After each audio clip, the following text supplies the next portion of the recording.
dream so strange, a beast so enormous it blocked the sun and darkened the sky, yet it seemed like a cheerful spirit, as if they were the same being. The beast was him and he was the beast. From that moment on, the world would honor him as if he were a true god, because between heaven and earth, he was the most revered. The news on TV said that you are watching the nightly news on June 2nd, 2224, the Ning City Zoo was attacked by a snake over 100 meters long, and specialists couldn't determine the species. Several citizens managed to record the appearance of a giant beast resembling a whale in the sky north of the city, which caused quite a commotion. Recently, internationally wanted criminals have been on the loose in the city, and in front of the TV, a young man was lying unconscious, with his arm completely wounded on the table. In his subconscious, he began wondering if that body wasn't actually his, realizing something felt different, and when he looked in the mirror, he was shocked, questioning what was happening. Surprised to notice the body was completely different, he wondered if he had just turned into a marine iguana. His name is Chen Chu, a second-year student at Ning University, and he decided to rent a place outside the school because he didn't like living in the dorms. Chen Chu likes cold-blooded animals and is fascinated by vibrant colors, and the pet shop had received a new batch of exotic species that day, which immediately drew him to that marine iguana, an amphibious creature. Marine iguanas are usually docile, but an accident happened the moment it was released. It broke the protective glass, jumped onto his arm, and bit him. It bit him while staring straight at him, and with his phone he hit the iguana's head, making it let go, but it counterattacked by hitting his face with its tail. Back in the present, he started waking up and noticed the iguana staring at him again. He moved and the iguana raised its arms as if imitating him. Still confused, he asked what was going on and whether he could really control the lizard's body, because the sensation was the same as moving one of his own arms. With a smile on his face, he wondered if this was the so-called gold finger and if his hero's journey had finally begun. Chen Chu kept watching the lizard lying belly up, wondering what that iguana could do. Maybe he could live stream showing how intelligent his lizard was, or even sell freshly collected abalones or sea cucumbers. He held the lizard a bit discouraged, saying that maybe he wasn't born to be the main character of a story because when other people get advantages, they become powerful villains chosen by fate, or turn into a tree that grows and becomes the god of the universe, while he is stuck with a small lizard. Suddenly, both their stomachs growled at the same time, showing they were both hungry. In the middle of the night, he looked out the window saying he was starving since he didn't realize he had been passed out the whole day, but he didn't really know what a marine iguana ate. And when he looked at it, he thought that since it was a lizard, it would probably be fine eating just meat. He grabbed his pack of delicious steak and prepared a quick meal, and while the iguana was eating, he felt relieved and thought that was obvious, since marine iguanas and lizards can normally eat meat. Suddenly, he heard a strange sound and a screen appeared in front of him saying that after eating, his clone had received 5 evolution points, and its constitution had increased by 0.5. Chen Chu was confused, asking what that was, but the screen changed, showing his information. Name Chen Chu, Level 0, Constitution 8.5. Spirit 12, Talent Mind Control. Traits Beginner External Aura. Experience 0 of 1000. Beginner IQ Perception. Experience 0 of 1000. Skills Beginner Limb Boxing. Experience 48 of 100. Cloud Jump Beginner. Experience 66 of 100. Leaping Leg Beginner. Experience 39 of 100. Marine Iguana Cloning. Evolution 0 times. Evolution points 5 of 200. He was surprised to see all those stats, wondering if that was really his cheat ability. He put his hand in front of the system screen and stared at it, remembering his past when he practiced, and his coach said that repeating the form without understanding the foundation was the same as learning nothing, because the root of strength starts in the feet, passes through the thighs, controls the abdomen, and takes shape through the bones of the fingers. With his body trembling and sweat rolling down his face, he looked at his father saying he was very tired and asked if he could take a break after standing on the stakes. But his father, extremely strict, said that would not happen because giving up halfway was cowardice. The young protagonist looks at himself and says he doesn't want to be a coward. He keeps pushing himself as hard as he can, running around the training ground while his father yells for him to run even faster until he trips on a rock, falls to the ground, and stays there breathing heavily, completely exhausted. His father approaches telling him to get up because no one will help him when he grows up. And sometime later, already inside the house, he gives him a box saying that inside it are all the savings he managed to gather, explaining that he needs to go on a very long journey and that the boy will have to walk the rest of the path alone. Chu gets emotional, but his father places a hand on his shoulder, telling him to never neglect martial arts practice because when he becomes strong enough, he will be able to see the other side of the world. Still shaken by the farewell, the protagonist asks how he will find him again, and the father replies that it will only happen when he becomes a grandmaster, but by then, he might not be around anymore. With those final words, he stands up, opens the door, and leaves, never to return. And looking at the photo of the two together from his childhood, the protagonist realizes an entire decade has passed. The marine iguana finishes its meal and starts wagging its tail excitedly, and he thinks that little creature eats really fast, but he notices something strange, and as he gets closer, he sees an unusual energy running through its body. He starts wondering if it's just his imagination, or if his new pet really grew a little.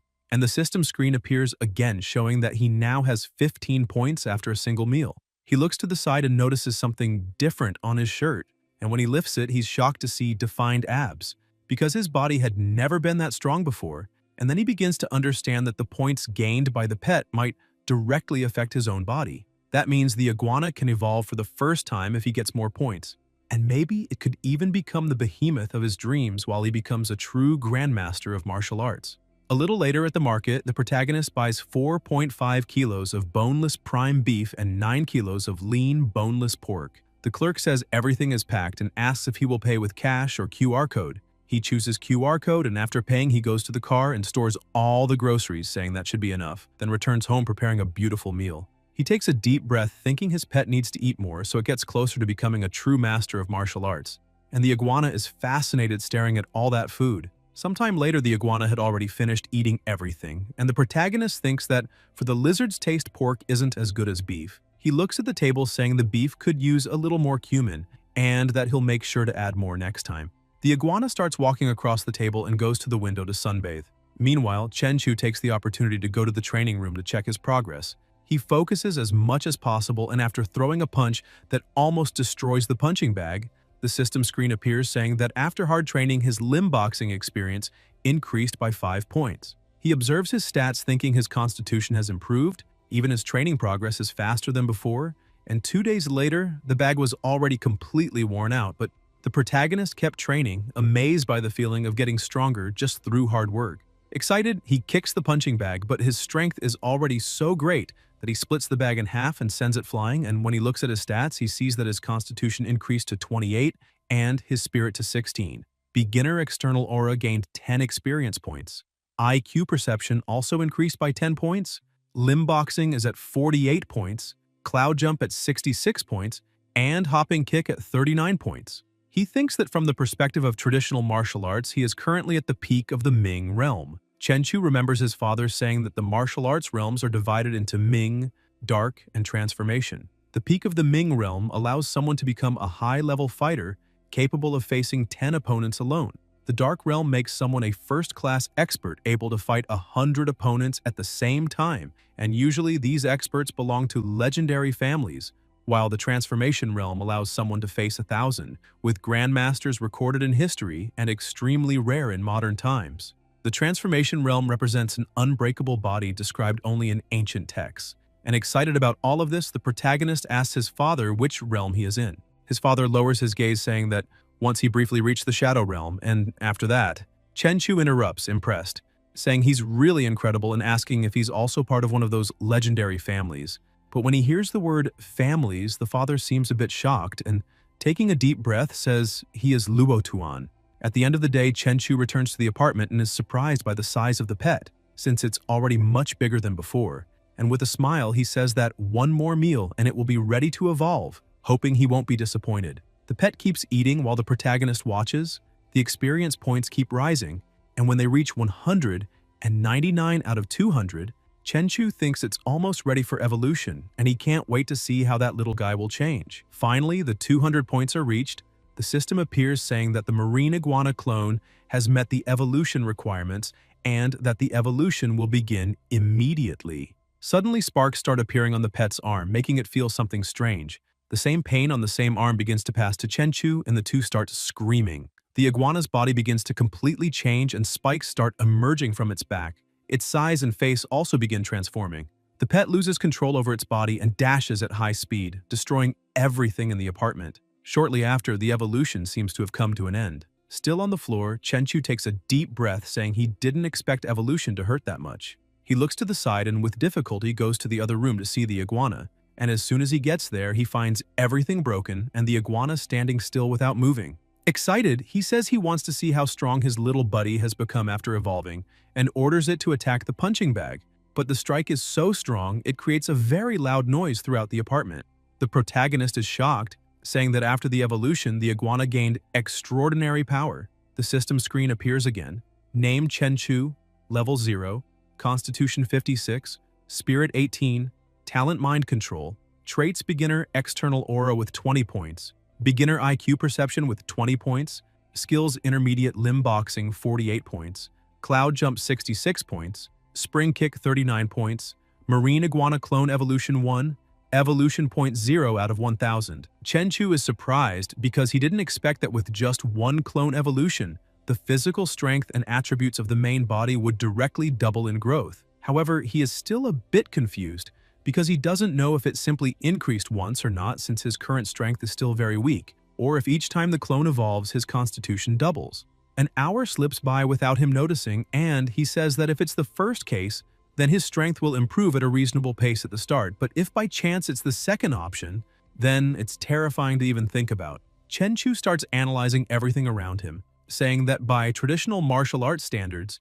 he has just entered the Dark Realm and activating the traits allows him to release external energy. He starts wondering if he is now officially a martial arts expert. However, even with his training, without daily experience points for his skills, this is the limit. He looks at the pet that is destroying everything around, thinking that since this improvement is sudden, to increase his body even more, he needs to rely on the marine iguana. But he notices that even the iguana can release external energy. While he contemplates the evolution, someone begins knocking very hard on the door. The protagonist goes there, and on the other side a very irritated muscular man is waiting. As soon as the door opens and he asks what the man wants, the guy becomes completely terrified.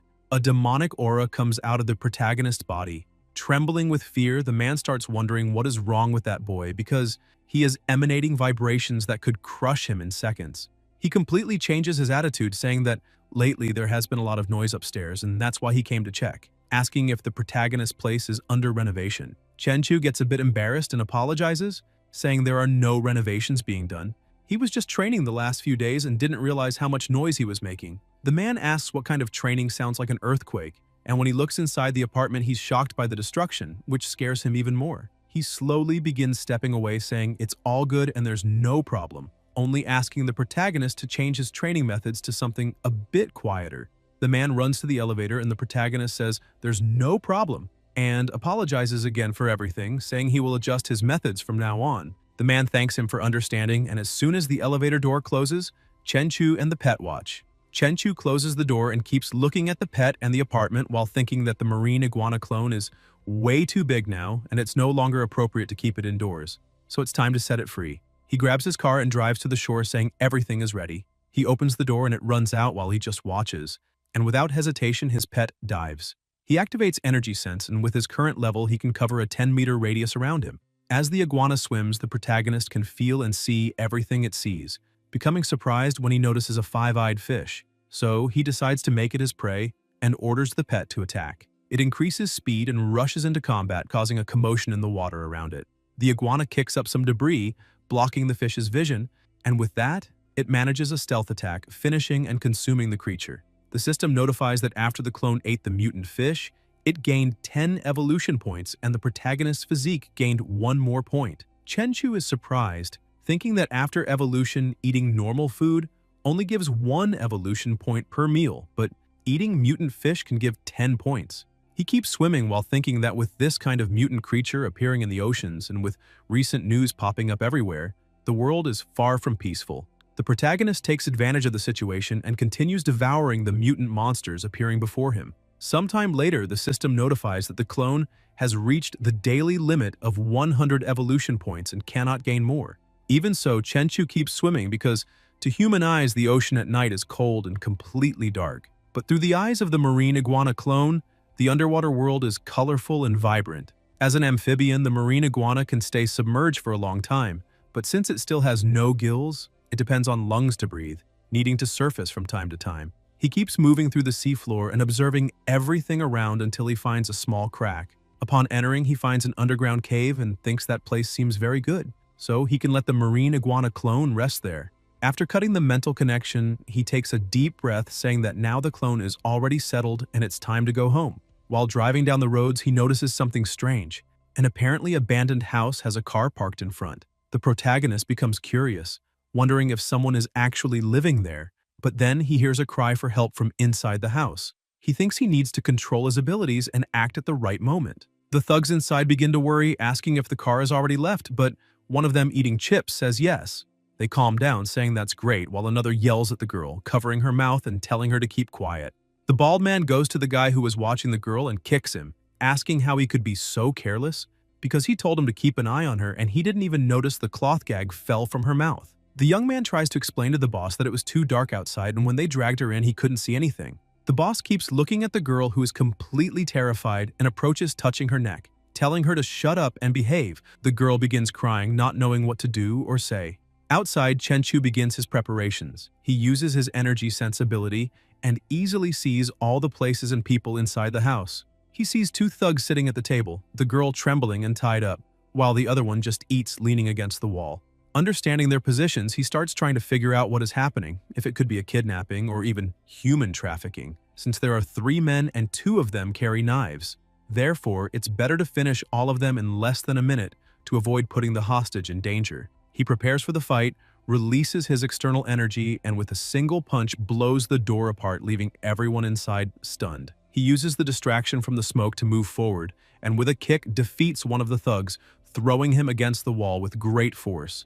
The boss becomes furious and tries to attack from behind with a knife, but the protagonist had already sensed it. His strike was so strong that when he hit the boss, the noise was enormous and the impact reached even his bones. The young man leaning against the wall holds the leader, telling him to rest a bit, and prepares for combat, saying it is time to use the Yue Wang Ning Fu fist. On the other hand, the protagonist uses Luo Tuan, the 8 extremities boxing. The two begin to fight. The boy tries to make the first strike, but the protagonist defends and tries to counterattack, being blocked and receiving a punch to the head. Immediately, he realizes that Guy is also an expert. Before completely losing his balance, he makes a distracting move and lands a direct hit, throwing the opponent far away. Lying on the ground, the boy smiles, finding everything more and more interesting, and begins to stand up, saying he really didn't expect to meet a true Luo Tuan 8 extremities disciple after coming down the mountain. The Iron Mountain Slam, the supreme move of the 8 extremities, truly deserves its reputation. Chenchu says it's all a shame, and the young man asks what he means by that. The protagonist gets closer, saying he didn't expect to see a bandit being a descendant of the Yue Wang fist, and that it's shameful for a martial arts disciple to follow a path like that.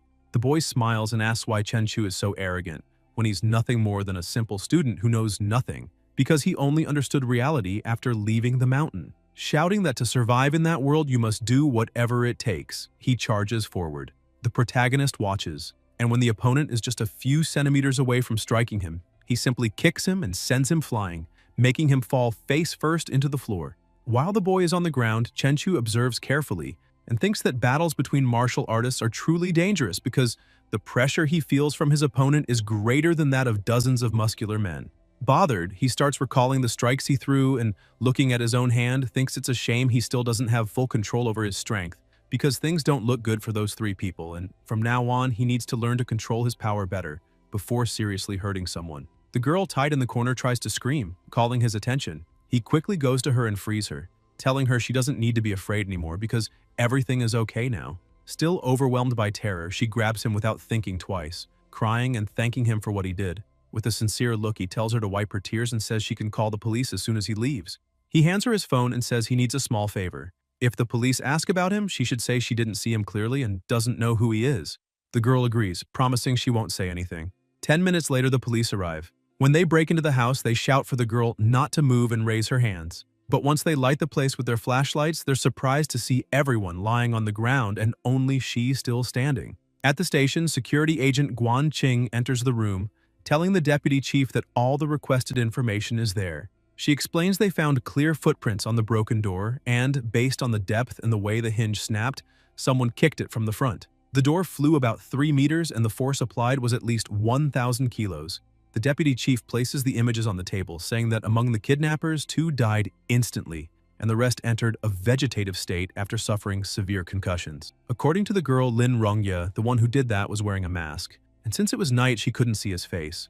The agency chief remains confused, saying this makes no sense, because the greatest impact ever recorded by the Boxing King was 800 kilos on a machine, and achieving something that absurd in real life is unheard of. Guan agrees, saying that Guy's strength is truly inhuman, although even stranger things have happened lately. Suddenly, strong lightning cuts through the sky and the deputy chief comments that a major storm is coming.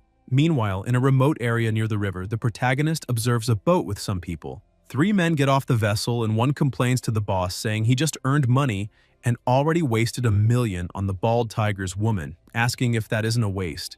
The shirtless man agrees, reminding him they took a long time to find the sunken ship and only profited a little over $2 million. But the boss says they're exaggerating and asks if they even know who that woman is.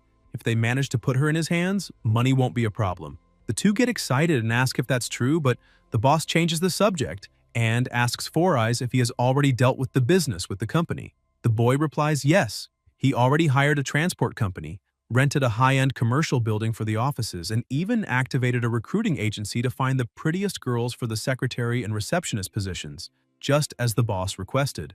The leader emphasizes that with his newly awakened ability to breathe underwater, all they need to do is locate any sunken ship to bring treasures to the surface. If they can do that, they'll have all the money they want and no one will go hungry again. While they talk, something moves in the nearby bushes. The boss immediately turns around asking who is there. The protagonist appears, saying he has seen many perverts, but that guy really stands out. Irritated, the boss charges forward, saying Chenchu is too bold and people like him don't live long. But the protagonist simply stomps the ground with force, causing an explosion that throws the boss upward. Taking advantage of the opening, he disarms him and finishes with a kick that sends him crashing into a tree. The two underlings scream that it's impossible, saying the boss became much faster and stronger after awakening his superpower and can easily defeat 5 men. Four Eyes, panicking, says that's really bad and they need to run away immediately. But before they can take a single step, both are knocked out by the protagonist. The boss, badly injured, screams asking what Chenchu is doing, and the protagonist tells him to look straight at him, thinking he can now test his mental control power. He asks the man's name and what he is doing. Mental control activates instantly, and the man starts moving strangely, saying his name is Zhang Changshou and that he owns a boat and smuggles to survive. A month ago, he gained the superpower to breathe underwater. Chenchu thinks his mental control is extremely effective because that man is now practically a puppet under his command. Changshou continues explaining that he scavenges sunken ships in the depths and trades whatever treasures he finds for money with wealthy people. After getting all the information, the protagonist cancels the mental control and Changshou collapses on the ground, crying out in pain and calling Chenchu boss, asking what happened to his hand. The protagonist replies that he broke it himself by accident. Changshou keeps treating Chenchu as his boss and says he is right. The protagonist is surprised to realize his mental control also affects people's judgment. He tells Changshou to rest a bit on the boat because he will go there after waking the other two. The man agrees immediately. Chenchu thinks that to raise his lizard, he will need a huge amount of food. And since Changshou has a boat and deals with rich people, maybe he can get money through his company to feed his pet. Without wasting time, the protagonist uses mental control on the other two and concludes that his power truly is amazing. However, there was some resistance when controlling Changshou, but with those two it was very easy, and apparently his mental control works better on weak-minded people. Shortly after, already inside the ship, they walk down the corridor when a crew member asks Changshou who the man with him is. Changshou, a bit irritated, says that is his boss and demands respect. The crew member immediately greets the new boss and Changshou orders him to prepare the transfer contract because that ship now belongs to his boss. The contract is quickly prepared and handed to the protagonist.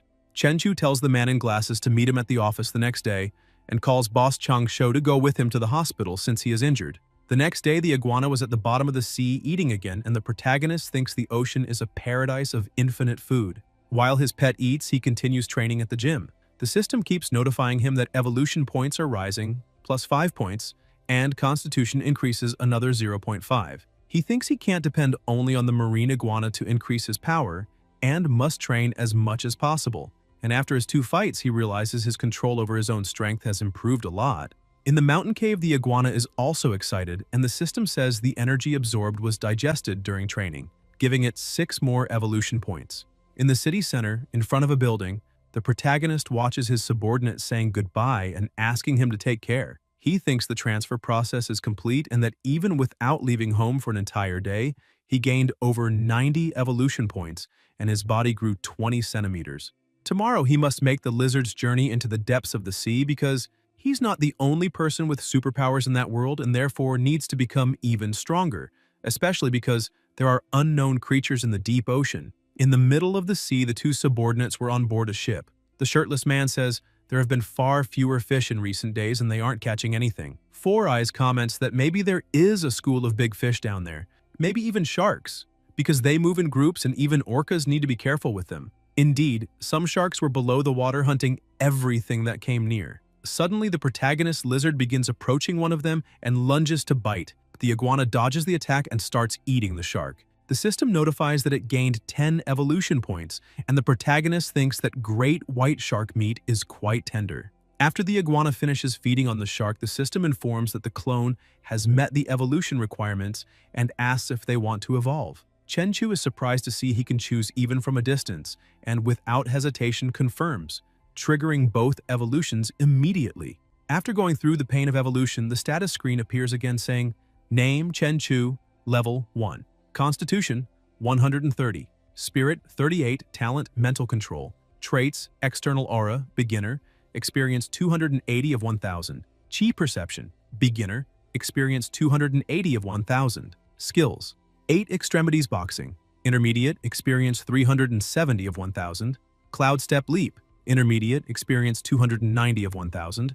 Tan Leg Technique. Intermediate, experience 390 of 1000. Clone, Armored Scale Spiny Lizard, a newborn beast attempting to evolve into a fierce Lord-class beast. Evolution, twice.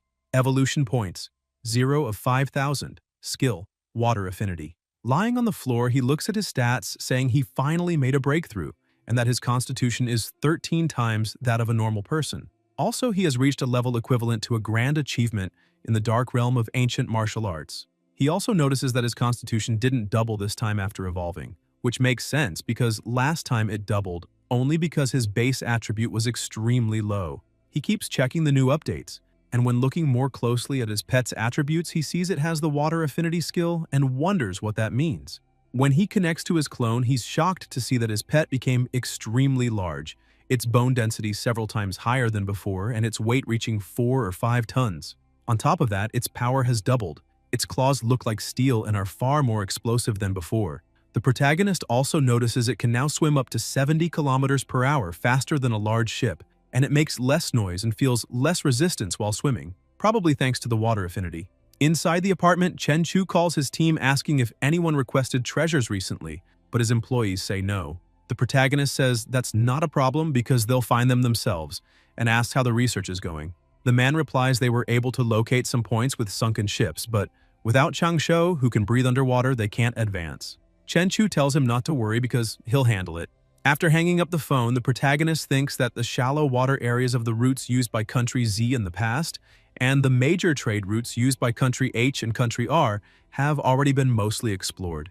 Even so, there are still many priceless ships in the deep sea area. He connects again with the pet, which is in the Yellow Sea area, southeast, around 25 kilometers from the coast, and thinks that now it can breathe deeply in the water after that evolution. Its perception also increased greatly, allowing it to sense an area of up to 20 kilometers around, and he will be ready to depart as soon as he organizes everything. He stretches on the couch saying that this is the point of having a clone, being able to enjoy life. And when he checks his phone, he sees it's almost 11 o'clock. So he decides to get something to eat and treat himself. Somewhere on the pedestrian street, a girl was unconscious leaning against a pole. Sometime later, the protagonist goes to the street and, seeing the food stands, is impressed because they look delicious. But one meal costs more than 3,000, and his savings are only 20,000 for now. Still, soon he will take over Changsho's company, so he will at least get to experience being rich. While walking, he comes across a somewhat infuriating scene. 2 young men approaching the unconscious girl leaning against the pole. He yells, asking what they are looking at, and tells them to leave immediately, thinking that with his growing strength, his passion for martial arts is awakening too. And as long as there is no real danger, he doesn't mind stepping in. The 2 get annoyed and ask what the protagonist just said. And with a knife in hand, one of them says that if Chenchu leaves right now, he will pretend he saw nothing. The protagonist begins releasing his aura, which takes the form of a beast, and the 2 become terrified. The boy in the hoodie asks why it feels like a beast is staring at him. The other, frightened, says they should leave. But the unconscious girl wakes up and starts laughing, asking what they are doing and if they aren't real men since they're so scared, continuing to mock them. Chen-Chu gets confused and wonders if that woman is crazy. The guy in the hoodie thinks a woman like that isn't something you find every day. The guy with the knife, with his masculinity wounded, says he can't let a woman think he's weak. The two start running, saying there's no reason to fear that guy because he's just an ordinary person. The one with the knife charges faster, saying that's right, that the young man is too confident and will be defeated right there and now. Chen-Chu simply watches them, and as soon as they get close enough, the protagonist attacks and defeats both with a single kick. He thinks he didn't even use 10% of his strength, because otherwise that kick could have reduced the two of them. And right after that, the guys start running away, saying the protagonist is terrifying, a demon straight from hell. Chen-Chu simply watches them leave, thinking that this time he'll let them run, because they messed up, but not enough to deserve death. The woman stands up acting strangely and laughing, saying that was amazing, praising the protagonist and saying he is very strong and that it was impressive. Chen-Chu notices she isn't normal and wonders if she was drugged. The woman begins rubbing herself on him, and the protagonist calls the police saying there's a slightly drunk and out-of-control woman outside the Shengtang bar. The girl asks why he called the police, questioning if she isn't pretty and if he wouldn't want to take her home. A few minutes later, the police arrive, and a policewoman says the woman isn't being funny doing this kind of thing, while the protagonist talks to another officer, saying he was the one who called because he went out for a late-night snack and saw the woman there. After settling everything with the police, he thinks that now he can control the giant lizard and search for the sunken ship. And when he uses the probe to sense the surroundings, he realizes that Four Eyes was right because online information confirmed that there is indeed a sunken ship there. At the moment, his energy sense reaches only about 20 meters, so he needs to keep searching. Shortly after, he finally finds what he had been looking for and says that it seems he won the lottery because the bars are solid gold. Immediately, he contacts Four Eyes and tells him to guide the ship 3 kilometers east and drop a container. The guy from before calls the crew member Black Ghost and wonders if anyone besides Changsho can breathe underwater, but Black Ghost just tells him to stop asking questions and not interfere with the new boss's secrets. Underwater, the pet had already placed numerous gold bars inside the container, and the protagonist says they can start retrieving the site. The container is closed and lifted to the surface. While it's being taken up, the protagonist decides to take one last look around and suddenly finds something strange that looks like a piece of metal. Black Ghost says the cargo is already aboard and everyone can return. Chen-Chu uses the lizard to try identifying what it is, but when he tries to scratch it, he notices it's extremely tough because the claws of his pet can easily tear through common metal, but barely leave a mark on that thing, so it must be some kind of special alloy. He decides to take it because it might be valuable and he'll study it later. As the lizard returns, something suddenly rushes at it and bites by surprise. Chen-Chu asks what that thing is because a monster is trying to ambush him. He wonders what that monster thinks it is because even if it's bigger than his pet, when it comes to strength, attack, and defense, unfortunately the two can't compare. In just a few minutes only, the monster's bones remain at the bottom of the sea. The lizard begins moving away and the protagonist thinks that sashimi tastes really good. A few hours later, the protagonist is on the shore thinking that the reefs have been eroded by water for years, making them incredibly hard. The deserted night beach is the perfect place for him to test his strength. That strength works both ways, but his bone density is almost 20 times greater than that of an average human. And with the inner shield absorbing most of the impact, he barely feels pain in his hands, even when punching the rock with force. And even the little pain he does feel is eliminated almost instantly thanks to his body's recovery ability. He keeps training on the rock with light punches while thinking that, after all this evolution, his physique surpassed 200 points, and even without testing, his punch should weigh at least 3,000 pounds, which is 1.5 tons. And with the increase in external energy and the 8 extremities boxing technique, he could easily pierce through a person with a single punch. He decides to test his strength a bit more and throws a powerful punch at the rock, breaking it with ease.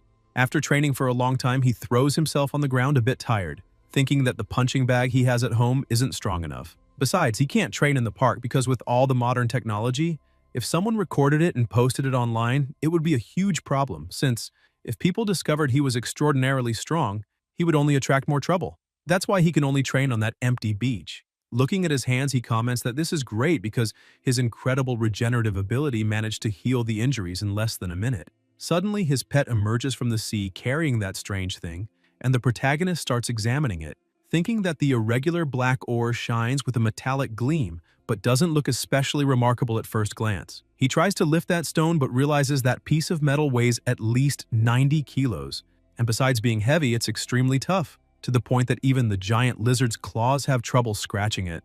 This would be perfect for forging a weapon, however. With his current skills, making something suitable would be extremely difficult, but what he really needs to focus on now is how to deal with those gold bars. The next day, the protagonist goes to the ship and asks where the goods are.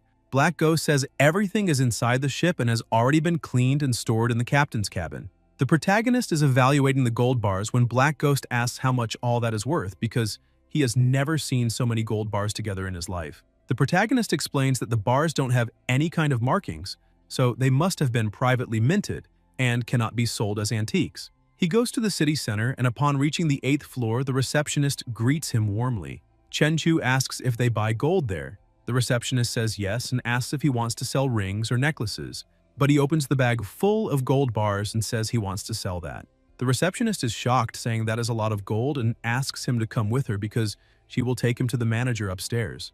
The manager greets him, asks for his name and how much gold he wants to sell. The protagonist introduces himself, opens the bag again, and says he would like to sell everything. The manager is also surprised, but says he needs the team to check the gold quality, so he will have to wait a bit. While they analyze, the protagonist just sits and waits. After assessing and weighing everything, the manager returns saying the bars total 11 kilos and 250 grams, and since they aren't very pure and were privately minted, they can pay 400 yuan per gram, asking if he accepts. Chenchu smiles and says it's a good price. Shortly after, 4.5 million are deposited into his account, and as he drives through the streets, he watches the people around, thinking that normally people his age are still struggling to pay for college while he can earn millions with just one adventure. Something that feels surreal. Now that he is a millionaire, he thinks he should buy a car first because the one he currently has is too low and terrible on the hole-filled coastal roads. He goes to the luxury car showroom and starts looking at a Land Rover. 2 other people enter the store and another receptionist greets them, while the protagonist watches the scene and realizes that's his ex. Since back then, he spent a fortune trying to win her over, but she preferred chasing wealth and status, enjoying life with rich guys. She notices him too and tells her boyfriend that he's the loser who used to chase her. The boyfriend asks what a broke college student is doing in a luxury car dealership. Black Ghost gets irritated asking who they're calling poor, but Chenchu steps in and tells him not to bother. The ex's boyfriend shouts back asking why they can't just tell the truth, saying the protagonist is nothing but a poor college student and questioning what he's doing in a place like that. The girl tells her boyfriend not to waste time with that loser and to go pick a car. She walks over to a convertible saying she likes that model, and the boyfriend answers he'll take a look, but inside he feels embarrassed thinking that money exists to impress women. But he only receives a few tens of thousands per month to spend, so how could he ever buy her a luxury car? Meanwhile, another saleswoman is showing the Land Rover to the protagonist. He thinks that the car is tall, comfortable, and can carry a lot, so it should meet all his needs. He tells the saleswoman that he likes the car and will pay with his card. She smiles and says he made an excellent choice, explaining that the car costs 2,380,000 and asking whether he wants to pay in full or in installments. He replies that he will pay in full, surprising the saleswoman. His ex-girlfriend hears that and is stunned, asking how he plans to pay for a car worth more than 2 million with a card. Her boyfriend walks over saying he's just pretending because there's no way he has more than 2 million in his account. She agrees and mocks him, saying that back when they were together, he didn't have money to buy anything besides instant noodles for weeks just to try to impress her. The two get closer and the man starts laughing at him, saying a broke student wants to buy a luxury car and telling him he doesn't need to put on a show because it would be embarrassing if the card gets declined. Black Ghost steps in saying it's none of their business, whether the protagonist can pay or not, and asks what the guy will do if he actually buys the car. The young man replies that if by any chance he really manages to pay, then he will call him dad right there on the spot. But if he can't, then the protagonist will have to call him dad instead. The ex continues feeling superior, convinced he's just bluffing to impress her. Suddenly, the saleswoman returns with the keys and the card, saying the car now belongs to him. The protagonist thanks her, leaving everyone shocked. The man asks if he really bought a car worth more than 2 million in cash, and his ex is completely dumbfounded, demanding to know how he became so rich. Black Ghost grabs the man by the shirt, demanding that he keep his promise, and asking if he isn't going to call the boss Dad. Chenchu tells Four Eyes to stop wasting time with people like them. The saleswoman remains mesmerized, and Black Ghost says they're lucky the boss is so gentle because if it were up to him, neither of them would leave before doing what they said. Chenchu gets into his new car and his ex starts running after him, shouting and begging him to listen to what she has to say. The two saleswomen watch the pathetic scene, commenting that the girl thought she had found a rich man but ended up losing someone with real potential. The other agrees, saying people only realize the value of things after they've truly lost them. A short time later at Claude's Edge restaurant, the best place in the city for dinner with sophisticated service, the protagonist walks in together with his subordinate. A woman sits beside him asking what he would like to order, and Chenchu asks her for a Boston lobster costing 5,888 yuans and 2 king crabs costing 7,888 yuans. Shortly after, the food arrives and 2 girls start feeding him. All of that is very expensive, but it is definitely worth it because it tastes great. The girls keep smiling and asking where he wants his next bite from. Chenchu keeps enjoying that moment, thinking that he has cooked many meals for his lizard, and now it is time to enjoy a bit of a luxurious life. He looks at his tablet and sees that the advisor had sent a message in the group saying that classes would start in 1 week, so they need to remember to arrive at school on time. Some students say they understood, and the protagonist sends a message saying it is true because he had forgotten he was already in the 2nd year. He opens his status panel and keeps looking, while thinking that as soon as classes start, he will have less time, so he needs to make more money as quickly as possible to help his little lizard reach the Shadow Realm. The protagonist connects with his lizard, thinking that the swordfish in front of him is the fastest swimmer among the fish and can reach speeds of up to 60 miles per hour, which is about 90 kilometers per hour. However, he is already faster than that. He manages to hunt a fish, and while eating, he thinks that sailfish is really delicious, and that as soon as he is satisfied, it will be time to resume treasure hunting.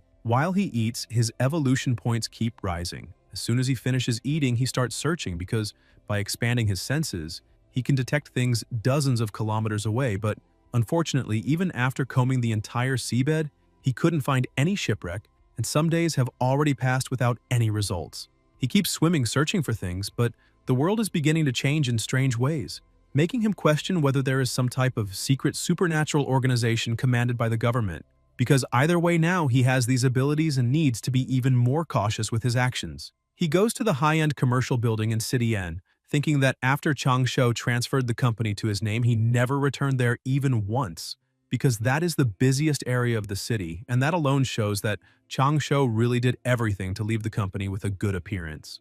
As soon as they enter Tianlan Marine Industries, the receptionist Ning is happy to see assistant Zhang Shu, and he asks her to call everyone to the boss's office right now. Shortly after, in the boss's office, the assistant introduces the protagonist, saying that he is the real head of the company, and his name is Chen Chu, Mr. Chen. Everyone there greets the boss, and the girls become completely enchanted, thinking if he is really the boss because he is very young, handsome, and rich. An assistant calls the protagonist, saying that girl is Ning Nixon, the receptionist. A bit happy, with a reddish face, she smiles, greeting the new boss. Another beautiful woman starts approaching, saying she brought his coffee, and the assistant introduces her, saying that woman is the boss's secretary and her name is Su Lengyu. While looking at some documents, the protagonist asks her to leave the coffee on the table. While his secretary serves the coffee, he keeps observing, thinking that even though it is just a front company, it is surprisingly well equipped, and it costs hundreds of thousands to maintain that company every month, and apparently he needs to find more shipwreck treasures. Chen Chu calls Zhang Shu, saying he would like to end the introduction meeting there, and that he can ask everyone to return to work. Besides that, he asks his assistant to return immediately to the ship and keep an eye on things, at least for now. As he leaves the room, the protagonist remains seated, thinking that apparently the effect of the mind control is stable, but subconscious hypnosis is not foolproof, and that is why he needs to ensure they don't interact too much with the outside world. While holding his cup of coffee, he goes to the office window and the system keeps notifying that he is gaining constitution points. He thinks that using clones to hunt while he just lies down and still gets stronger is truly incredible. Deep in the sea, the lizard keeps hunting, growing stronger and stronger. While hunting, the protagonist connects once again with his pet and asks if that is a barracuda, because barracudas are only about 2 meters long, but that one is 4 to 5 meters. Its speed is also incredible, and its teeth are harder than steel, and if it weren't for his external force field, he might have gotten hurt, which only shows that the number of mutant and aggressive fish in the ocean is increasing even more. While the lizard tries to eat that monster, the protagonist notices that the meat is clearly different, as it provides much more energy. The system notifies that his clone devours it with effort and gains 90 evolution points and 9 constitution points. He notices something different and thinks something is wrong, because that fish definitely has something in common, since right now his muscles and bones are strengthening, and the increase is 10 times greater than it used to be. After finishing eating, the lizard keeps swimming, while the protagonist thinks it really is a shame because in such a vast ocean that mutant fish seems to be the only one of its kind. Meanwhile, at the Tianlan Marine Industry office, Ning asks Leng Yue if she thinks the boss has someone special. She sits on the desk asking why and if she's thinking of hitting on him. The other woman behind looks at the receptionist saying she's blushing again. Suddenly, someone arrives asking if they still haven't finished work hours, and everyone is surprised to see that it is Chen Chu. Secretary Leng Yue walks up to him saying they still have some things to finish. The protagonist starts getting ready, thinking that with his hearing, he can hear their conversation from inside the elevator. But to avoid embarrassment, he will pretend he didn't hear anything. He says that it seems they are all working very hard, and because of that, dinner will be on him. They all get excited and thank the boss for that. A short time later, they arrive at the Above the Clouds restaurant. A waitress approaches, asking if he would like to place the order immediately. The girls were watching all of that, and Ning thinks that her boss's car is a luxury vehicle worth more than 2 million, which is impressive. The other girl thinks that this restaurant is very extravagant. After making all the orders, the receptionist says the total was 48,888, and he just hands over the card asking her to charge everything there. A few minutes later, the food is served at the table, and the three are completely impressed. Ning starts wondering from which rich family her boss came. Leng Yue, also impressed, thinks that the boss is simply throwing money everywhere. The other girl is also amazed, thinking that following a boss like that surely means there is a bright future ahead. Before they start eating, the protagonist says he still needs to take care of some things that night, and because of that, after dinner, he will take them all back. The three smile, excited, and thank him. After dinner, he goes back to the seaside and starts training, thinking that the sea breeze is so relaxing that it really lifts his mood. During the night, on a rocky, deserted beach, he didn't stop training the whole time, and now his physique is more than 20 times that of a normal person, and the strength of his punch exceeds 2 tons. However, the stronger he becomes, the harder it is to control. He punches the rock using too much force and complains because his stance was not fully correct, and that is why he ended up losing control and needs to keep training to get used to his true strength. But he notices something strange when he realizes that even so late at night, there are still some people in such an isolated place. A buyer shows up saying that they have done so many deals already and still they don't trust him. The seller says the pressure is too great right now and the rules are still the same. First the money, then the goods. Chen Chu hides behind a rock thinking this is a D-level deal, but those guys are armed, and so he needs to be cautious. One of the subordinates goes to the boss saying the goods are top quality. The buyer says that is not bad at all and that it is a pleasure doing business with them. The seller also thanks him, saying the pleasure is all his. The man warns that things have been tight lately and so they need to be careful, but another guy tells his boss not to worry because they only work through exclusive channels, and even if something goes wrong with the goods, it won't be traceable. Suddenly, the protagonist jumps toward them and quickly takes down the two guys. The buyer gets scared and steps back, pulling out his gun. But the protagonist's speed is so great that before he could aim, Chen Chu had already gotten close enough to end it. With the 3 people on the ground, he thinks those people have already lost all humanity, and eliminating them is practically a public service. His pet starts approaching and with a single attack manages to split the boat in half, and people start falling into the sea asking if they hit something big or what might be happening. As soon as they fall into the water, they notice something is close to them and begin to panic, shouting that there is a monster there and that they need to swim as fast as possible. Some start calling the boss for help. One of the thugs pulls out his gun, saying it is impossible to escape through the sea, so they need to go all out because he wants to see that monster dodge a bullet. As soon as he fires and hits the monster, he cannot believe what he just saw. With his body trembling in fear, the shot didn't cause a single scratch on that beast. The pet keeps attacking until it wipes out all those thugs. After finishing the job, it carries the briefcase to the beach. Sometime later in Chen Chu's room, he sees the briefcase was full of money, and a stack of bills is worth 10,000, and 3 million are 300 stacks. He thinks that money spread right in front of him feels much more real than just numbers on a bank card. The next morning, at a cafe, Leng Yue arrives with some documents in hand, heading toward the protagonist, and the men sitting at the table keep looking at her, saying she is a stunning woman because she gives off a cold, untouchable vibe. When she reaches the table, she asks her boss to sign them, and the 2 young men at the next table are impressed, wondering if that really is that woman's boss because he looks so young. After signing the contracts, the protagonist stands up, asking Lung Yue to inform everyone that it is time for a meeting. The two men keep observing, thinking that even though he is young, he seems unshakable like a mountain, and his presence is completely intimidating. Sometime later in the meeting room, the protagonist asks them to take good care of every little detail, and if they do so, they will be the heroes of the company. Because if performance keeps rising like this, at the end of the year, everyone will receive a big bonus. In the middle of the meeting, his phone rings and someone says that today is the last day for him to register at school because he is the only person still missing from the class. He apologizes, saying he will go there right now, and Lung Yue brings his coat. The protagonist says he needs to go register at school and that there is not much left for them to do there today, so everyone can leave work early. Furthermore, while he is not there, Su Lengyue will be responsible for taking care of all company matters.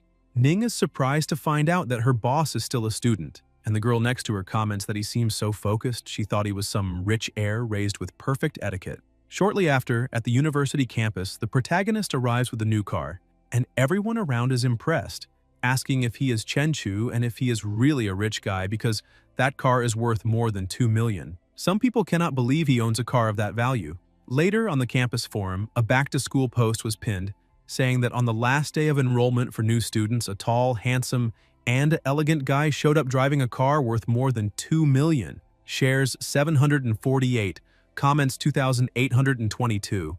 In the comments, people were asking if he was Chen Chu because he looked very handsome in the summer. However, others said they didn't care about looks since he was driving a car worth more than 2 million, and his family surely must be billionaire. The girl reading the post feels that man is very familiar, especially those black and white eyes like stars radiating a sharp glow. She keeps reading and sees someone saying that guy is not a freshman because he is in the second year of the finance department and is now entering the third, and his name is Chen Chu. The girl is surprised to discover he is from the finance department because that cannot be true since he is in the same year as her.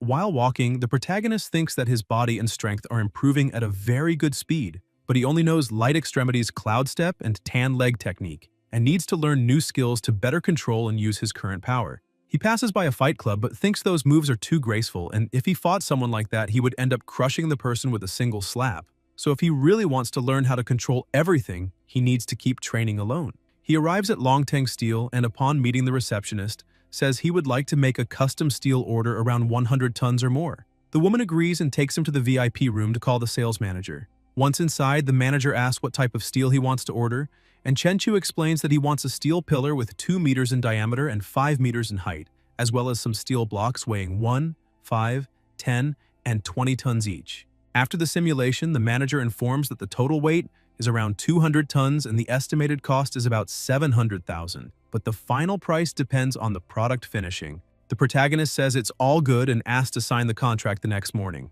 At Changshou's improvised dock, Assistant Zhang Shu informs the boss that the entire area is his warehouse. The protagonist thinks it's great and asks him to leave because he wants to take a look by himself. The system notifies that the clone gained 8 evolution points through directed feeding, and that constitution increased by 0.8. He thinks about all the stages: brightness, darkness, transformation, and beyond transformation. But he hasn't even reached the transformation stage yet, so he still has a long way to go. Looking at the space, he imagines that when the steel pillar is installed in the warehouse, that will be his training field. However, he thinks the maximum daily evolution points is 100, and because of that, he will need many days. And compared to the progress of that giant lizard, his body is still far too slow. At the site of the last fight, Guan Qing and the deputy security chief were analyzing everything together with the police. She starts reading the report, saying that Luo Hao, known as Big Boss Luo in the underworld, owns a bar and commands more than a dozen henchmen. His right hand was almost torn off by a heavy weapon, used with unbelievable force, hanging only by a piece of flesh. Iron Chi Lao had his chest hit with immense force, crushing his organs and dying on the spot. All three were killed in less than a minute by the same person, whose strength and speed were insane. She wonders who could do such a thing when the captain's radio rings saying they found another body coming from the sea. Meanwhile, at Tianlan Maritime Company, Lung Yue comments to the boss that the company has no services. Everyone just slacks off, and she asks if they shouldn't hand out flyers or something like that. The protagonist replies that it's not necessary because business is like fishing. You just need to wait for the fish to bite the bait. The secretary gets worried, thinking that even if the boss is very rich, they might end up going bankrupt. After all, how will the fish bite if no one knows about the bait and no one reaches them. Suddenly, Ning knocks on the door saying someone came to see the boss with a business deal. Lung Yu can't believe someone actually came to bring money in the end. The man enters the office looking around and asking where Zhang Laoda is, and the protagonist says he and his men are all under his command now. The man finds it impressive that he actually sidelined that guy and introduces himself as Wang Tianhua. The protagonist is impressed, saying he finally met Boss Wang and that they should sit down to talk more calmly. Lung Yue says she will prepare tea for everyone. Tianhua explains that there is a centuries-old shipwreck worth at least tens of millions and asks if the protagonist can make it happen. Chen Chu asks how Tianhua intends to split things once the items are recovered, and he answers that he will provide the map and keep 70%, while Chen Chu would get 30%, because even international teams work at that rate. Chen Chu says that if that's the case, he should look for an international team. Tianhua asks what his suggestion would be, and Chen Chu replies that he would like a 50-50 deal. Otherwise, it's better to forget it. Tianhua is surprised, imagining that with such strict laws, a private salvage is impossible, and the protagonist is his only chance. He stands up asking if Chen Chu is sure he can take everything from there. Chen Chu states that just like Chang Shou, he has many others under his command, and if Tianhua is not convinced, he can go along and see with his own eyes. Tianhua ends up agreeing to the 50% deal and they shake hands, saying it's a pleasure doing business together. Meanwhile, at the police station, the deputy chief was impressed with the exaggerated claw marks, wondering what kind of creature could leave marks that large. He begins to consider whether it could be some abnormal creature and analyzes the records indicating multiple deaths. 4 died at sea, suspected of beast attacks, and professionals would investigate. At the end of the day, Chen Chu goes to the warehouse to receive the order, and Lung Yue asks what that huge iron pillar is for. He says it is a calming pillar of the sea, buried at the dock to stabilize the waters and restrain the sea dragon kings. She thinks the boss really knows a lot of things. After making the payment, he looks at the bank account balance, which was at 321,800, and thinks money really flies. And now, only that is left in the Bixi Garden complex.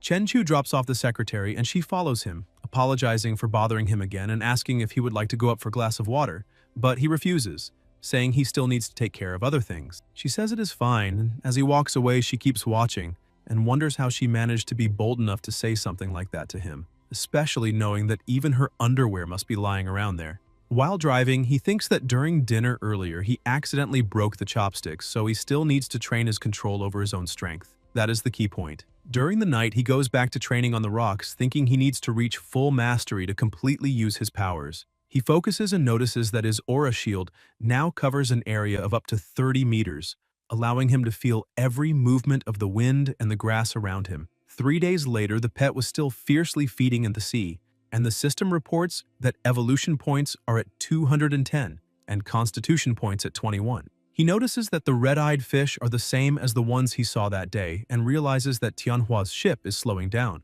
so they must already be close to the spot. He calls Tianhua, saying that the other team has already arrived and asks when they will start. Tianhua says the work is quick and he will prepare things to begin still that night. The protagonist thinks that after hard work, he gained 15 experience points in control, and with aura enhancement, his strength multiplied. Tianhua calls again, saying he still hasn't seen the other team, and Chen Chu replies that they are already underwater and asks for the location. Tianhua questions if he is serious because that is truly impressive, then gives the coordinates, explaining that it is 200 meters to the left and about 700 to 800 meters deep. Connected to the pet, he starts descending but notices that even with his constitution, the water pressure is making everything uncomfortable. Upon reaching the point, he realizes there is nothing there and reports that at 800 meters deep, within a radius of 200 meters, there is nothing. Tianhua asks if he really scanned all of that so fast, thinking it is impossible for someone to sweep 700 to 800 meters deep in just 20 minutes. One of the subordinates comments that after hundreds of years the location has probably changed and asks to try moving about 1 kilometer east. The boss apologizes and asks if the protagonist can check this new direction. He continues scanning with the pet, and after searching for a short while, they finally find what they were looking for. They bring everything to the surface, and when opening it, one of the men tells the boss there is a total of 8 broken pieces and 3 intact ones, valued at around 30 million, and if sold privately, they could get about 20 million more. Tianhua asks the protagonist if he heard, because that is the situation, and Chen Chu states that now the rest is up to Tianhua because he will only come back to collect the money. A few days later, the two meet, and Tianhua says the total exceeded 23 million. Each one receives 11.5 million, and that he can check if he wants. Chenchu says there is no need because he trusts his work partner. Tianhua laughs, saying the protagonist is quite straightforward and that he will look for him whenever he has new information about sunken ships. Chenchu looks at the pile of money, thinking that the financial problem is already solved, but his strength is still too weak. He needs to train until he reaches the point where sniper bullets and grenades do not affect him before trying riskier moves. The next day, inside the industry, one of the employees approaches him, saying someone sent a resume the day before claiming they could bring 200 fishing enthusiasts every month for a salary of 50,000. He asks to take a look, and Ning comes over excited that he's back. Upon picking up the resume summary, he reads, "Member of the Fishing Association, knows many insiders in the area." Without a second thought, he crushes the paper and tells the employee to reject that candidate, saying he is nothing but a scammer. Ning, excited, asks why he hasn't been at the office in the last few days, and he replies that he had a big project and ended up earning a few million. She brightens her eyes, saying he is truly amazing, and with a smile on his face, he asks if he hadn't already said he would take everyone to celebrate after that project, and emphasizes that tonight he will take everyone to Yunshang Tianwan. The HR girl thinks that working there is truly wonderful. The job is easy, the salary is excellent, and the boss always treats everyone very well. Ning even jumps with joy, saying how nice he is. The girl keeps thinking that, unlike her friend's company where the manager tried to hit on her, everything there seems perfect. But then she gets a doubt. If the boss himself tried something with her, would she accept it or not? At the restaurant, Ning comments that she didn't know maritime fishing was so profitable. The HR girl asks if just a few days of traveling can really bring millions, and the protagonist says it was just luck because he caught a bluefin tuna, a fish worth hundreds of thousands. Suddenly, a man appears asking if he is Mr. Chen, owner of Tianlan Marine Industries. He introduces himself as Li Tianrui, deputy general manager of the Tianhong Group and a friend of Tianhui, saying that he wants to fish in the sea and asks if Chenchu is interested in cooperating. The protagonist replies that as long as it is profitable, he is always interested, and asks the man to go to his company the next day so they can discuss things better. Leng Yue hands over the boss's business card and Li thanks them, saying they will see each other the next day. Xiao Hui observes, saying he didn't expect him to be so young. Ning asks if the Tianhong Group is really big, and Xiao Hui explains that the chairman is worth tens of billions. He is richer than the richest man in the city and even has the same surname as young Master Li, so maybe they are relatives. Ning is impressed by the idea of tens of billions, and Leng Yue also cannot imagine that she just ran into the son of the richest man during a meal. The protagonist gets excited, thinking that even the heir of the richest man is interested in shipwrecks. Meanwhile, at sea, he thinks it's a coincidence because just when he was telling Xiao Hui about a fish worth more than 10 million, he finds not one but two of them. At night in the warehouse, he looks at the preserved fish, saying that it is worth more than 10 million and its meat isn't even that special. That is not just a fish, it is literally money swimming. And now the next step is to find a buyer and sell it. The next day, while he is still training, the protagonist gets a call saying that young Master Li has been waiting for him in the office for some time. He replies that it's fine and that he is on his way immediately. Shortly after at the industry, the two meet and Tianrui says he has the exact location of a shipwreck. Chenchu asks why, with all the wealth of the Tianhong Group, young Master Li is still interested in shipwrecks. Tianrui replies that no one thinks they have too much money. The protagonist agrees, saying they will split 50% each after the items arrive, and Tianrui says it's fine by him. Chenchu keeps staring and thinks that from the young master's look, it's obvious he's not only after the treasure on board, which is interesting. He takes advantage of the meeting and asks Tianrui if he knows anyone who runs high-end seafood restaurants, because he has a 4-meter bluefin tuna. Tianrui says that is very impressive because even a bluefin tuna is within his reach, and adds that he knows someone who owns a seafood restaurant and invites the protagonist to have lunch together so he can introduce them. Sometime later in the warehouse, the protagonist takes manager Lin to see the fish. The manager runs off, and Chenchu asks him not to run so much because the fish is right there and it won't escape. After examining it, one of the manager's subordinates says the quality of the fish is perfect and all aspects meet A-level standards. Manager Lin says that the fish really is top quality, but since they are all friends, he offers a price of 7 million. The protagonist says it's a good price and accepts the offer. Leng Ye, who is with them, keeps watching her boss, thinking that a single fish was sold for an unbelievable 7 million. Downtown, Chenchu tells his secretary that they had a great harvest that day, and now it is time to spend a little. She is impressed when she sees that the place is Marriott International, a meeting point for the world's biggest luxury brands. Chen Chu starts buying a lot of things, and Lung Yue is amazed, thinking that this is the peak of luxury and that her boss's money comes way too easily. The saleswoman is impressed, believing a big spender has just arrived. At the dock warehouse, the two are together, and Lung Yue is shocked when she sees that just her boss's watch is already worth 2 million. And he also bought so many luxury items for her, which probably also cost more than 2 million. Chen Chu tells her that he wants to buy a mansion, so she needs to keep an eye out for him.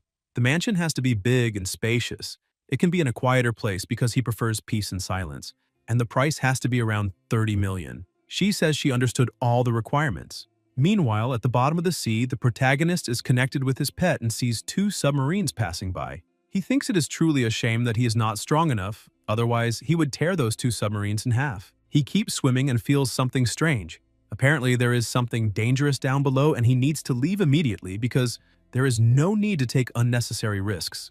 But a giant crab appears behind him, trying to attack. He manages to dodge, questioning whether the crab really thinks it would be easy to mess with him. But when trying to strike, he realizes that the crab is much stronger than that mutant ribbonfish. The monster keeps trying to attack, but he dodges every blow, and after gaining some distance, he thinks that the strength shown by that creature exceeds 10 tons, which is interesting. However, he can defeat it easily, but realizes that this big guy cannot be consumed all at once, so he will have to absorb it little by little. Inside his house, he grabs his laptop and checks the reports on unusual marine phenomena in recent years. Giant ribbonfish, giant pigfish, and now a giant spider. He begins to wonder if the world may indeed be changing. He keeps reading the news. SSN 689, a nuclear submarine from country M, disappeared at 600 meters deep in the Pacific. The latest report states it was attacked by a giant unknown sea creature. Another nuclear submarine in the Arctic collided with a submerged iceberg, killing all 127 crew members. The protagonist says all of this happened within the last 2 years and that apparently, the deeper one goes, the stronger these unknown creatures become. Meanwhile, inside a submerged cave, the pet was feeding on the monster, and the system kept notifying evolution points that wouldn't stop increasing. The protagonist thinks that its body size has now reached 18 meters. On the surface, he continues training, thinking that his physical attributes have increased by more than 100 points. His bone structure, muscle strength, everything has reached a completely new level. Not even punching a metal pole hurts anymore. And now a handgun would at most leave a scratch on his skin. With his natural armor and reaction speed, common bullets won't even leave marks on his body. At Xinhua bookstore, the protagonist is reading a book and thinks that the world is not as simple as he once believed, and that learning and reading are always the right choices. The women in the bookstore start commenting that the guy is very handsome. One of them tells her friend to go ask for his contact, but she gets embarrassed and refuses. After picking up some books, he states that only through continuous learning can a person keep improving. He returns to his training room in the warehouse, saying that Bajiquan and Xingyiquan may seem simple, but mastering them is not an easy task. He then gets a call from Tianrui saying that they have already arrived. The protagonist asks for the location because his team will be underwater at noon. Sometime later, the protagonist says they managed to find gold and some porcelain fragments, and Boss Lee asks if he managed to find any special box because as long as he finds that box, everything else in the wreck will be his. He thinks that just the gold is worth more than 20 million, and that in that special box there is only a bunch of black mud. He has no idea what that guy wants with it. Once everything is recovered, the special box is handed over to Boss Lee, but as soon as he opens it, he almost has a heart attack, saying this cannot have happened to his elixirs. Meanwhile, the deputy chief is investigating another case. His subordinate says that just like the people who died before, all of their blood vanished and their muscles dried up like jerky. However, the time of death is only 10 hours ago. The deputy chief says it is better to wait for the superiors to arrive to investigate. He thinks that all the victims were thugs without family ties, but physically strong, and asks his subordinate Xiao Zhang to write a report later and shut down all entertainment venues in the city. Later that night, another person is attacked. The information reaches the deputy chief, and completely irritated, he asks how this is happening, because everything was shut down. So how did 4 more people just die? While all of this is happening, the protagonist keeps training and after a few days manages to make great progress in both Bajiquan and Xingyiquan. The system appears, notifying that he has understood a new martial arts technique and asks him to give it a name. Chen Chu thinks about it and decides to call it Explosive Fist. because it combines the posture of the 8 extremes of Bajikwan and the half-step Bengkwan of Xingyikwan. One step, one explosion. Punches like cannonballs. In the middle of the sea, a fisherman is excited, saying he finally managed to catch the fish after chasing the shoal for so long. However, he must remain cautious because this time, the investment was huge. Just one fishing net costs millions, and he cannot afford any mistakes. Suddenly, the alert inside the cabin goes off. One of the fishermen rushes to the captain, saying there is a hole in the middle of the net and the fish are escaping. The captain tells him to pull the net as fast as possible. Tom Chan-yun says the detector shows nothing. However, the net does not move. Underwater, the protagonist's pet had already reached an enormous size, and he thinks that with a single bite it takes dozens at once, so that free banquet was very satisfying. With its affinity with water, sonar detectors cannot detect it at all, and now it is time to go home because it is already satisfied. When they finally manage to pull the net up, the boat captain starts to panic, questioning why all his fishing nets are torn and why the fish have disappeared. He wonders what kind of monster or divine being could be behind that. Meanwhile, at his dock like a king, the protagonist was relaxing when he received a call from young Master Lee, saying he was returning to the city and, to show his gratitude, he would take the protagonist to an amazing place that night. Chen Chu says that if it is an invitation from the young master, then he must check it out. Night arrives and they go to the elegant Mengluo Pavilion. A beautiful girl comes to the door to welcome them. Tian Rui arrives all happy, asking if someone reserved the Yung Xiao Hall, but the receptionist says that hall is always reserved for him. She takes them to the hall and the protagonist observes the environment, thinking that it is no wonder the king neglects his duties because places like that are perfect for enjoying the atmosphere. After indulging, they go to a forest, but he notices that something is following him because the aura is making him a bit uncomfortable, similar to the night he was chased by that giant lizard. Excited by the situation, he wonders if it could be a monster or even a ghost. However, he is pleased because it has been a while since he has stretched his legs. Suddenly, a guy wanting to show off to his girlfriend calls the protagonist to bet on a race. Chen Chu begins to disdain him and accelerates like a madman. The couple is impressed, saying that the turn he just took was completely insane, questioning if he is trying to kill himself and if he is really human. The protagonist thinks that at that speed, not even the fastest car could keep up with him. However, that car is still close, and it seems they are not weak. As soon as he reaches the beach, he gets out of the car and asks the person to get out quickly because he is not a bad guy. A naked woman hiding behind a palm tree says that is a funny way to speak, pointing out that she was bathing at the beach and someone took her clothes, asking if he could give her something to wear. Chen Chu starts running toward her, asking if she really wanted clothes, because if that is the case, then he can get some for her. As he approaches, he throws a punch toward her, causing a huge impact, but is surprised as a mist covers the place. As that mist begins to dissipate, the girl transforms into a monster, saying that the protagonist's vital energy is truly impressive, strong, and rich, and now she really wants to eat him. Startled, he retreats quickly, dodging her attack, and asks who she is.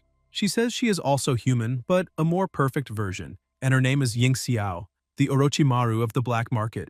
She keeps attacking while shouting that eating the protagonist is like eating hundreds of healthy and energetic people, enough to help her complete the first stage of evolution. Chen Chu keeps dodging all attacks, but with astonishing speed he appears behind her, asking if she really wants to eat him, because first they must see if she has what it takes.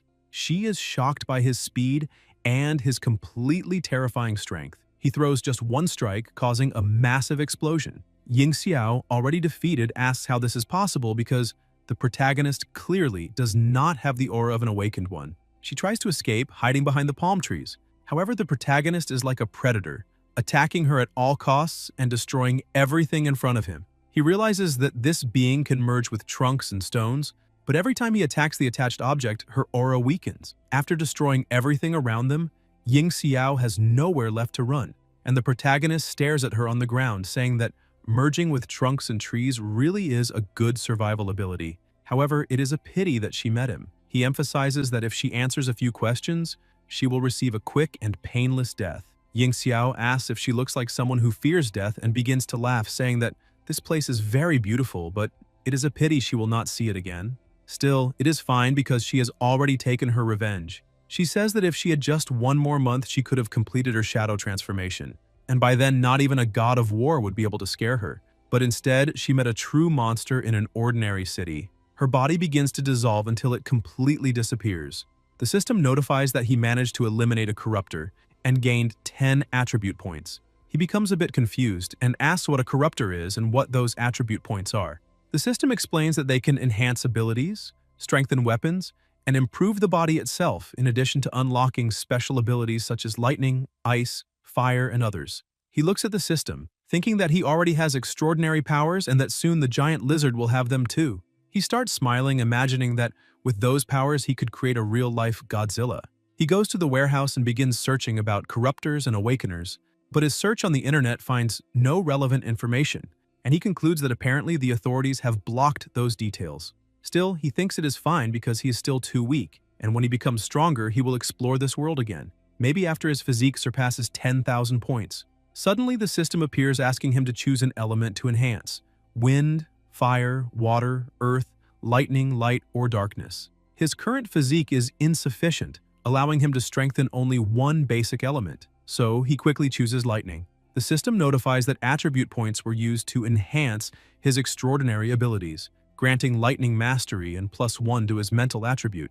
He begins to control lightning with his fingers and asks if that is just a cheap version of lightning powers, but accepts it because even lightning mastery has experience points and seems it can be improved with training, which is not bad at all. Currently, his status is Level 1, Physique 465, Mental 57, Mental Control External QI Techniques, Beginner Experience 571 thousandths, QI Sense Beginner Experience 481 thousandths.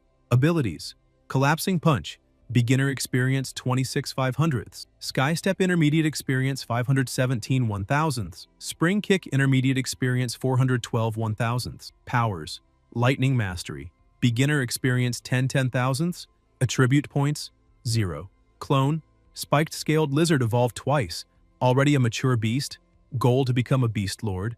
Evolution value 3,195 thousandths. Clone abilities: Observation Hockey, Armament Hockey. Talents: Affinity with water and lightning mastery. At the bottom of the sea, the lizard was already using its lightning power to eliminate its prey. The protagonist thinks it is another mutant sea beast as terrifying as the giant spider from last time. With that prey, the lizard gains 980 evolution points, and the protagonist concludes that so far, the giant lizard has lightning mastery and is already stronger than him. Meanwhile, at the city airport, the deputy chief was waiting for someone. He approaches and asks if those two are agents from the Department of Special Affairs. He introduces himself as Guan and says he was assigned to receive them. The man shakes his hand and introduces himself as Huang Junfeng, thanking in advance for their cooperation. The man in white says his name is Nangong Jian, chief investigator of case 907, and asks to see the body. They proceed to the morgue where Guan presents the corpse, explaining that this person died the night before and was the only body found, and that in the past 4 days, 4 people mysteriously died each night. Junfeng begins using his powers to analyze and senses Yin Xiao's aura. However, Jian notices that the aura is fading, which means she is dead. His partner gets confused, asking how the person who did that also died. Meanwhile, in the warehouse, the protagonist kept training, thinking that his power had grown too fast and he was not managing to control it, so he does not dare visit Ning's house because he fears breaking her couch just by sitting. He remembers giving her a ride when she invited him for tea, but he said he couldn't because he had other plans for that afternoon. Furthermore, he thinks he cannot get too close to her since he might accidentally crush her bones. The next day, a seller was showing house number 88. He says the main building has 560 square meters, with a front garden of 70 square meters, plus a backyard of 200 square meters and a billiard room of 80 square meters. He emphasizes that the last buyer, the current owner, paid in full including furniture worth over 1 million, and that the total price is 34 million. Chen Chu says that for 25 million he will buy it now. However, he suddenly receives a call for help on the phone, saying there is a monster somewhere else on top of a building Junfeng and Jian were observing.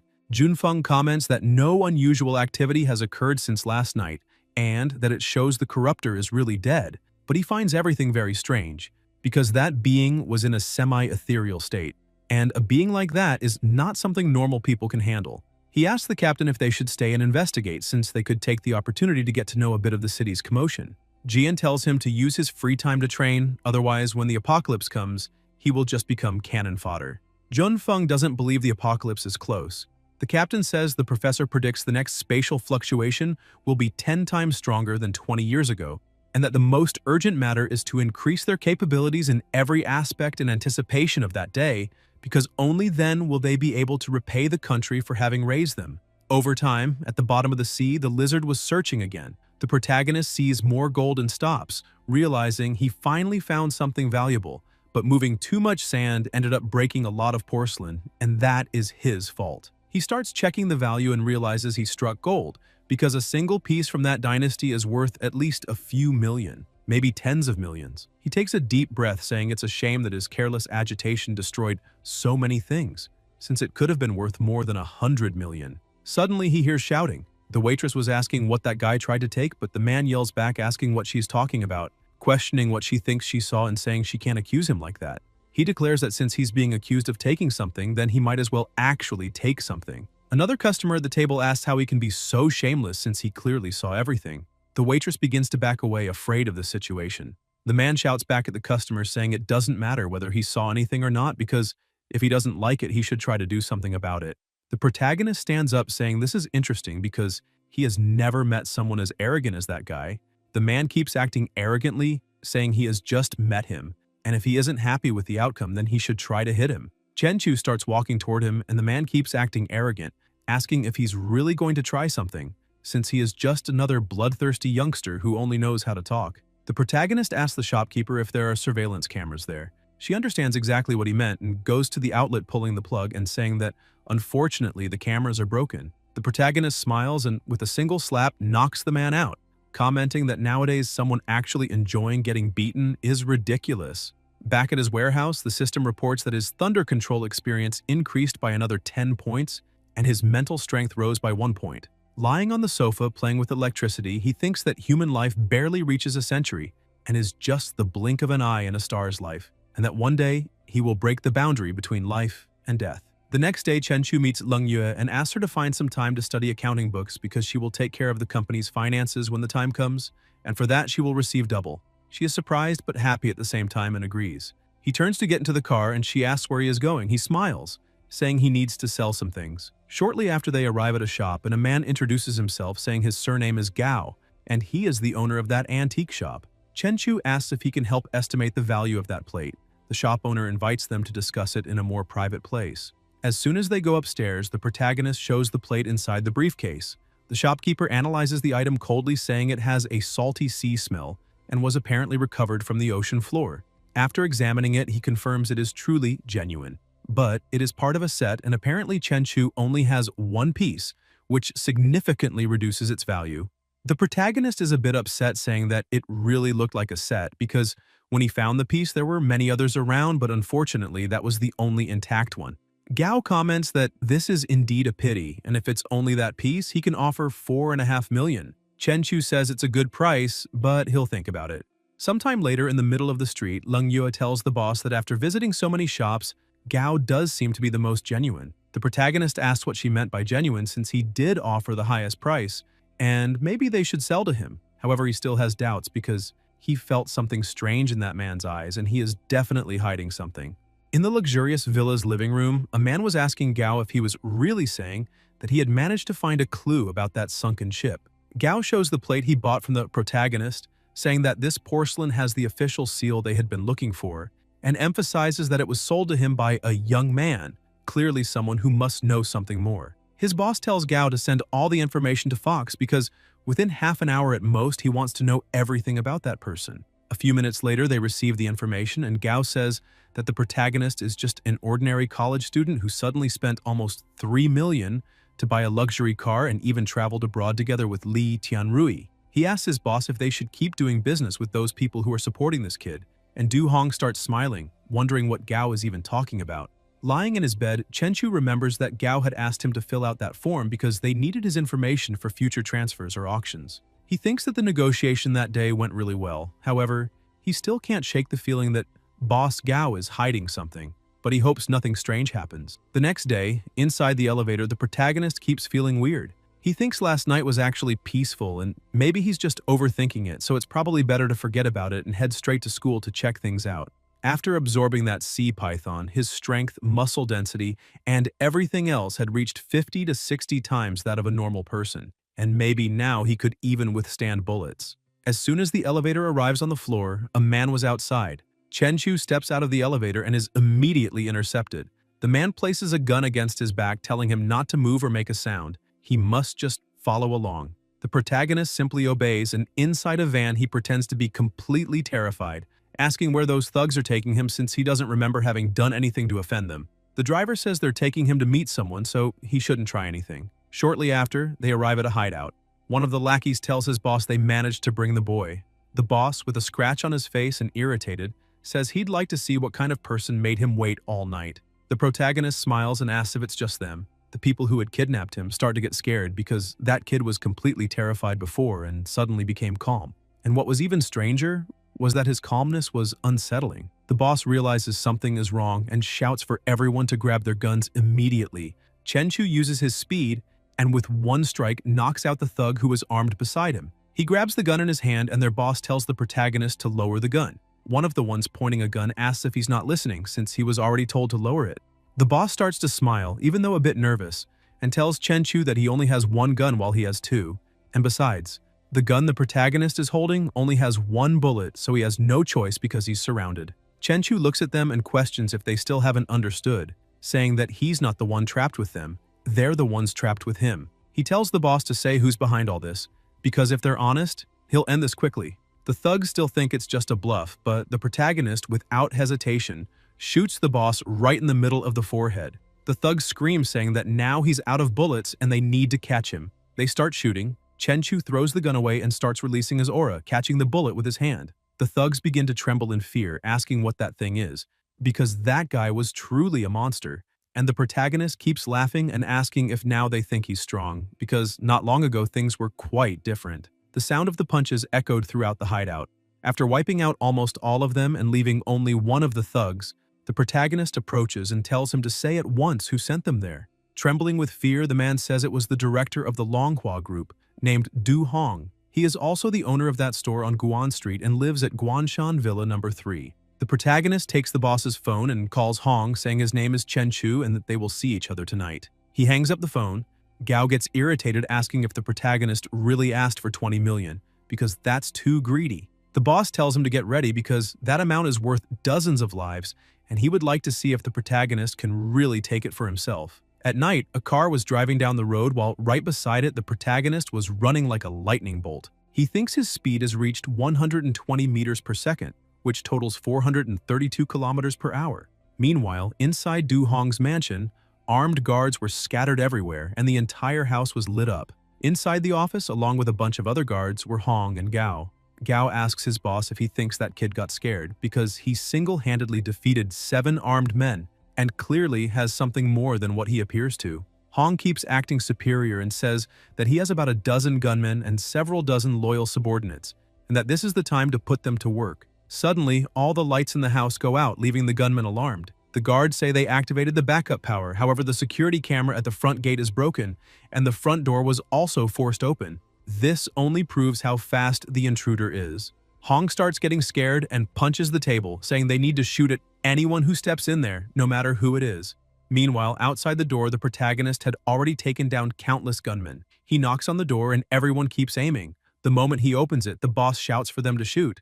But before they could even pull the trigger, the protagonist had already taken down the 2 closest ones and stops right in front of the boss. Hong realizes this is not normal, and it seems the protagonist has awakened. He stands up in total panic, saying he would give 500 million if he lets the 2 of them leave alive. Still irritated by the situation, Chenchu says that it really is tempting, but he can't let them live after dealing with everyone else in there. Though he would like to talk a bit about those who have awakened, because he'll make sure the 2 of them at least have some fun. Hong starts to panic but sees no other choice, so he begins telling a story saying that back in '99 they were fighting over territory with about a dozen other brothers. In Tiger Mountain City, a person covered in flames descended from the sky and the whole city turned into a sea of fire in the blink of an eye. The next day, that place was nothing but a huge lake, and the authorities called it the Sunken Lake. The protagonist is surprised to realize how powerful awakened people are, and he feels relieved that he wasn't causing trouble at that time. Hong takes advantage of him lowering his guard and shoots, screaming for him to die. However, as expected, the protagonist easily dodges the bullet and in mere milliseconds takes down both of them, thinking that it doesn't matter who it is. If they're within his reach, then they're already dead. And that guy is so rich that to him, he's nothing but a simple insect. Sometime later in the mansion that had been reduced to rubble, Guan and Guan Qing start analyzing the situation. She says that 31 bodies were found in total, one of them being the director of the Longhua group. The deputy chief says his guess is that this was caused by Chen Chu and that he is probably responsible for the deaths in the Red Forest as well. He starts to think that there are unusual movements in the land there and that the next attack is imminent. Even though he had been planning to give the protagonist a chance, he is being too cruel in abandoning the straight and narrow path. Back in the warehouse at the port, the protagonist looks at the tray on the table, saying that the chicken he stored rose up and there are oil marks everywhere. And apparently whatever came there last night is extraordinary. Meanwhile, at the bottom of the sea, his pet kept eating non-stop. The system notifies that it obtained 67 evolution points and physical attributes increased by 6.7. He thinks there's more further down, so he decides to take a look. 1,200 meters below the surface, he finds an active volcano, but realizes that the pressure is becoming a bit hard to withstand. Still in the warehouse, Chen Chu notices someone walking around carrying a bag of chicken. He thinks that person can't run, so he decides to attack, causing a huge explosion. But as the dust begins to settle, he realizes there's nothing there, and that the person simply vanished. He starts wondering what kind of power that is. Could it be a dimensional rift, a pathway to another world, or something of that sort? Suddenly, something strange starts happening, and the system warns him that his body is being corrupted by polluted energy. A few seconds later, another warning appears saying that his body is strong enough to be immune, but that this resistance will be surpassed after 5 hours. That strange energy begins to spread through the place, and the protagonist asks if that is another world. Suddenly, at the door, a strange being appears, and as it starts to approach, the protagonist realizes it is a monster. Even without knowing exactly what it was, he didn't hesitate to attack and, with a single punch, blew the monster's head apart. The system notified that he had eliminated a defective demonic corpse and earned attribute points. The door through which that monster came was still glowing with the name, "Tiger Mountain City welcomes you." Chen Chu walks through the door and appears somewhere else, saying that Tiger Mountain City is the same city Hong mentioned, the one that was turned into a lake overnight. He takes a quick look around and understands that the city wasn't destroyed, but rather pulled into another world, though he thinks it's better to go back because it's dangerous there. While he was returning, a girl up in a tree holding what looked like a human organ keeps staring and then starts eating it. He tells the system that he wants to use those points to quickly strengthen his electric powers. The system notifies that the attribute points were used to enhance his electrical control abilities, experience +20, spirit +2. He starts researching this incident, discovering that Tiger Mountain City sank, 600 people are missing, and 30,000 were displaced. Chen Chu is shocked to see that more than 30,000 people disappeared along with the city, and if all of them turned into monsters, then there's an absurd amount of status points in that place. He calls Tian Rui asking if he could help verify where the displaced people from Tiger Mountain City are. Tian Rui says he'll look into it tomorrow. The next day, the protagonist goes to the iron shop to talk to the owner. He says he wants him to make a small steel house and a big knife as decoration. The knife must be 2 meters long and thick, durable and sharp. The shop owner becomes a bit concerned and tells the protagonist that this might be difficult to make because there are regulations regarding the production of knives. Chen Chu asks if he really thinks someone would carry a 60-kilo knife around the city causing chaos.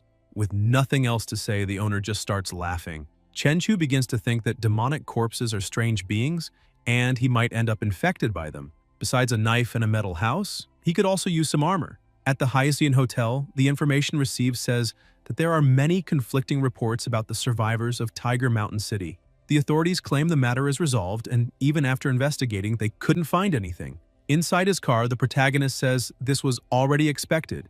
More than 30,000 people were also buried at the bottom of the sea. He sees that it wasn't a bad day of work, since he managed to collect more than 40 of them that day, and he only needs 300 more evolution points to evolve for the 3rd time. Later that day, in another house, the agent introduces a woman saying that she is the owner of the house, Miss Lin Chinj. She says that apparently Chen Chu has a great eye.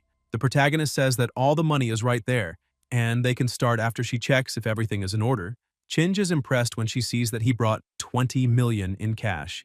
Deep under the sea, the pet kept eating non-stop. The system notifies that it gained 29 evolution points and reached the maximum score possible for this phase, asking if it wants to evolve. The lizard was 1,400 meters below the surface, and he says yes.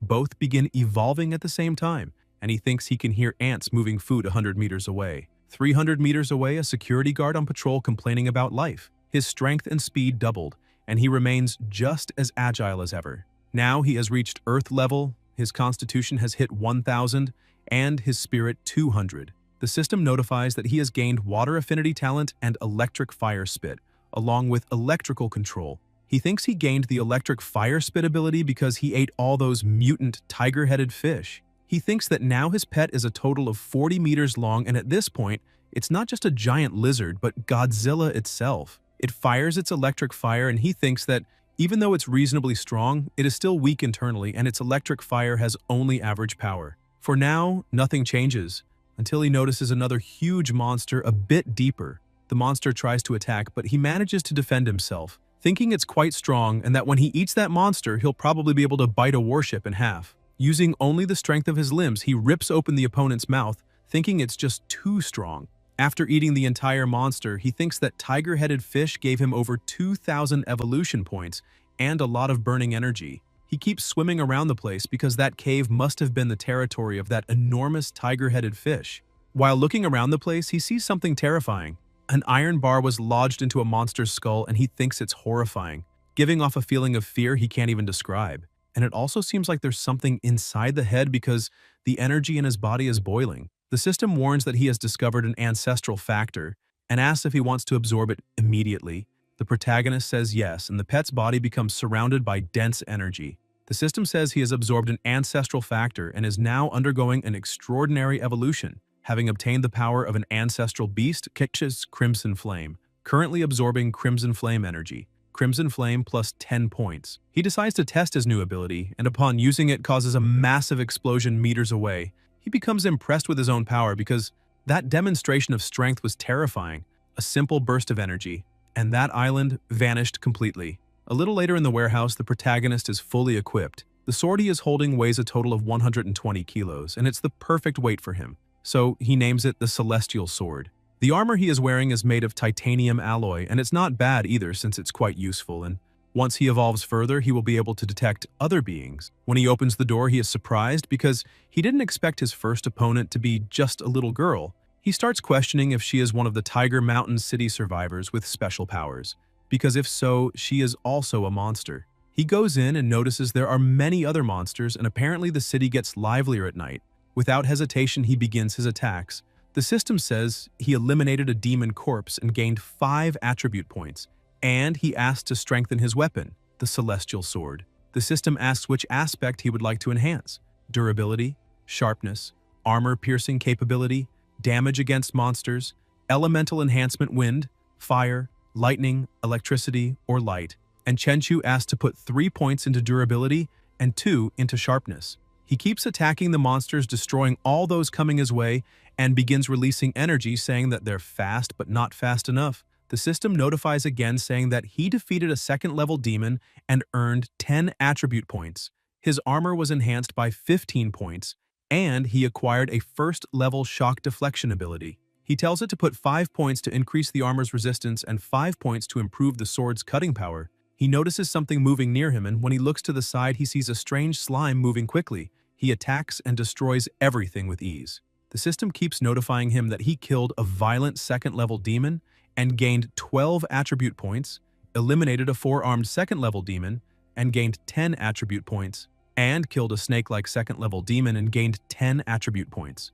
Suddenly, an even bigger and stronger monster appears beside him, preparing an attack. He thinks this is important. There's no way he earned all those points for nothing. The monster attacks, causing a huge impact in the area, and the protagonist dodges at the very last second. He thinks that monster is basically as strong as he is, but it's far too slow and that fight won't even be fun. He begins attacking and with just a few blows manages to eliminate the monster.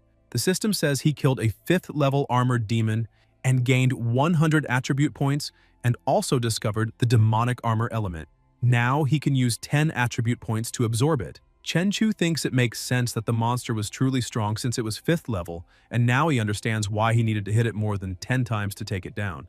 But this also shows he still lacks a fatal strike strong enough to eliminate monsters with a single move. Suddenly, he hears a voice telling him to run, and as he approaches, he realizes it's the girl who stole his chicken, the same girl who told him to run before, and she doesn't seem to intend to attack him. He gets closer and gently touches her head, asking if she is Shixi, and introduces himself saying his name is Chenchu, and emphasizes that from now on she'll be his little sister and he'll take care of her. The protagonist calls her over saying he'll take her back to the city and buy her new, beautiful clothes. Sometime later in the city, the two are inside the car and Chenchu asks if she knows what that dark lake is in the flooded area.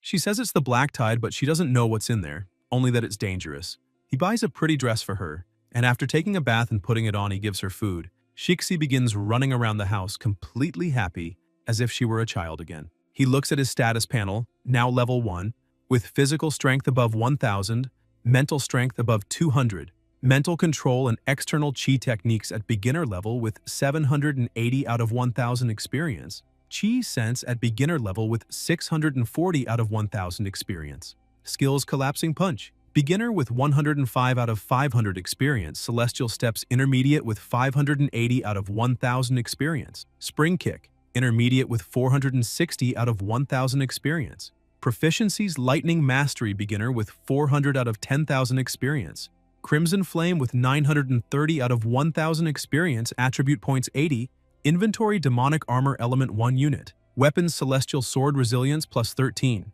cutting power plus 7, armor break no data, armor demon emperor armor resilience plus 35, shock deflection specialty at first level, lizard clone with scaled spines evolved 3 times, a beastly home with ancient origins, evolution value 2420 out of 10,000. Chenchu thinks that when he was fighting, he was fully covered, which suppressed his crimson flame and allowed him to unleash an explosive force capable of guaranteeing certain death. And since he still has 80 attribute points, it might be better to use them to strengthen his armor. He believes he has just surpassed the intermediate level and is at least 3 times stronger now, and Shixi watches impressed by the protagonist's aura.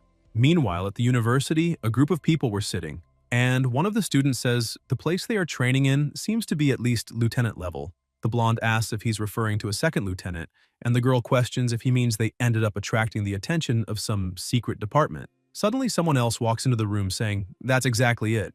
A special department has been created in the city, and as soon as training ends, the successful participants will become lieutenants. However, there will be many dangers." He asks whether the group wants to quit or join, and everyone chooses to join. Back at the warehouse, the protagonist was still training. He says that his external covering makes the power of the crimson flame concentrate inside him and then explode outward with everything. That will be his strongest attack, capable of eliminating anything in a single move, since his punch has at least 150 tons of force.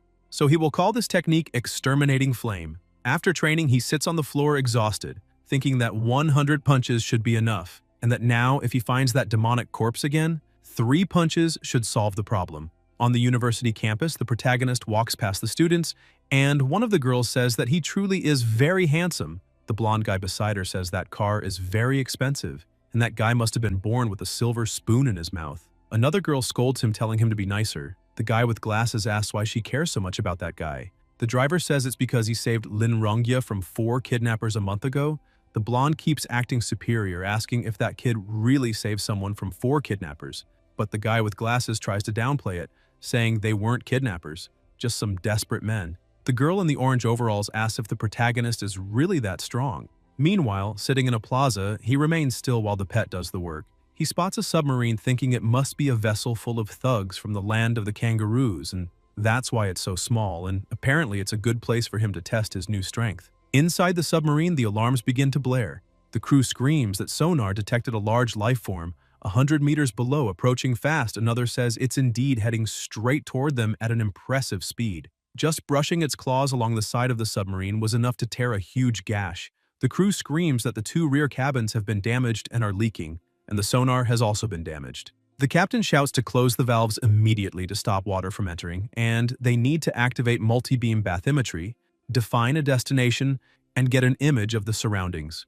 One of the crew members manages to get the image and tells the captain it's a massive creature about 40 meters long, even larger than a blue whale. The captain cannot believe it, asking how something can be that big when blue whales normally reach only 30 meters, and he orders the rear hatches closed and to return to the surface immediately, but the crewman says the water intake is severe and still causing damage. With no other options, the captain orders them to fire the torpedoes, push the turbines to maximum power, and head to the surface as fast as possible.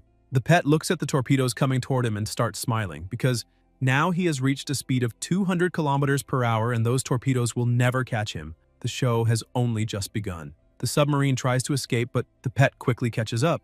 The torpedoes that were following him head straight for the vessel and cause a massive explosion. The protagonist analyzes the situation, thinking that even so, the submarine's explosions are not very strong, and if he's hit directly, he would definitely get hurt, which means he needs to get even stronger. During the night, Chenchu and Shixi were watching a performance, and a man beside him says that the new girl is one of the 4 most beautiful of all the new students, because she dances with the agility of a bird. The protagonist becomes a bit surprised, asking if she is that girl, while his new little sister is stunned by her beauty. That woman performing is the same one who had been altered and leaning against a pole earlier, and as soon as she finishes performing, another person arrives, a man holding a bouquet of roses, and confesses that he fell in love with her at first sight, asking Chinkin to be his girlfriend. The crowd watching the show starts shouting, asking what that guy is talking about, saying that the woman is free and needs to leave the stage, that doing that is outdated and he should stop embarrassing himself. Chin Chin apologizes to the president, but says that the audience will not allow her to say yes, and besides, she doesn't like him anyway. After the event, she goes to the protagonist and asks if he still remembers her. People start looking around, wondering why the school beauty is waiting for that guy. The protagonist is a bit confused, and she says that about a month ago, he had called the police and saved a girl who had been drugged. Chenchu says he remembers that and asks if there is any problem. Embarrassed, she keeps staring at him, trying to speak, but her shyness won't let her. The protagonist turns away and says that if there's nothing to be said, then he will leave. Shixi looks at that woman and doesn't like her very much. She looks at the protagonist's car and says that it costs at least $2 million, and on top of that, he's wearing Gucci shoes worth at least $30,000, which only shows he looks like someone born into wealth, unlike that guy Wei Xian. Sometime later, back in Tiger Mountain City, Chenchu says that according to what his little sister said, the dark tide is coming, and he needs to find a cave, because everything in that land will vanish, and that cave has 30 meters of depth and 4 or 5 meters in height, so it will serve. He defeats 2 more opponents, and the system says he eliminated a second-level mutant Bone Lance demon corpse and gained 20 attribute points, and also eliminated a 3rd-level mutant Flaming demon corpse and gained 20 attribute points. He is surprised to see that a demon corpse managed to evolve fire control power and even got a little hot. He asks the system if he can increase the resistance of his clothes against demonic attacks. The system notifies that he used 10 attribute points, and his armor merged with demonic materials and ignited, becoming extraordinary. Chenchu says that with extraordinary demon armor, he has basically become immune to normal flames. Meanwhile, his pet was searching for food. The protagonist thinks the Pacific doesn't have many deep-sea fish, and mutant fish are hard to find. And if that's the case, maybe he could hunt them at a fish farm. Somewhere underwater, he finds a school of fish and thinks that more than 20 of them should be enough for a good day of food. Still in that strange space, the protagonist encounters a slightly different opponent. He manages to defend himself but is impressed by the speed of the monster, because it broke the sound barrier. The monster looks at him saying it has found fresh meat. The protagonist studies his opponent's movements, thinking that the sword technique of that demon corpse is surprisingly agile, and when it grips a blade, its arm trembles twice, and the sword's trajectory changes. Now that he understands it, it's time to end this. So he charges forward with everything he has. But suddenly, a face appears on the demon's chest, spitting an impressive amount of fire. The protagonist defends and uses his exterminating flame ability. The demon's face is shocked and is finished off with a single strike. The system notifies that he eliminated a 5th-level blazing demon corpse and earned 100 attribute points. Fusion core element discovered. And now, he can spend 10 attribute points to extract it. Even without knowing exactly what the fusion core element is, he decides to extract it anyway. Suddenly, a heart appears on his sword, and the system says that his weapon, the celestial sword, has been fused with demonic materials and ignited, becoming extraordinary. He tests the weapon and is surprised to see that now it can launch attacks, as he can combine the power of flames and lightning to create an energy explosion with the sword.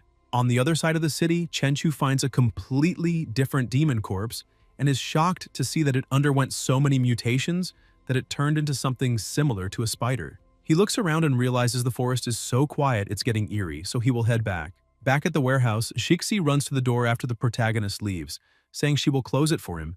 Chenchu is surprised and wonders if she can really close a shapeless door. which means she has spatial power and is more mysterious than he thought. But closing the door works very well anyway.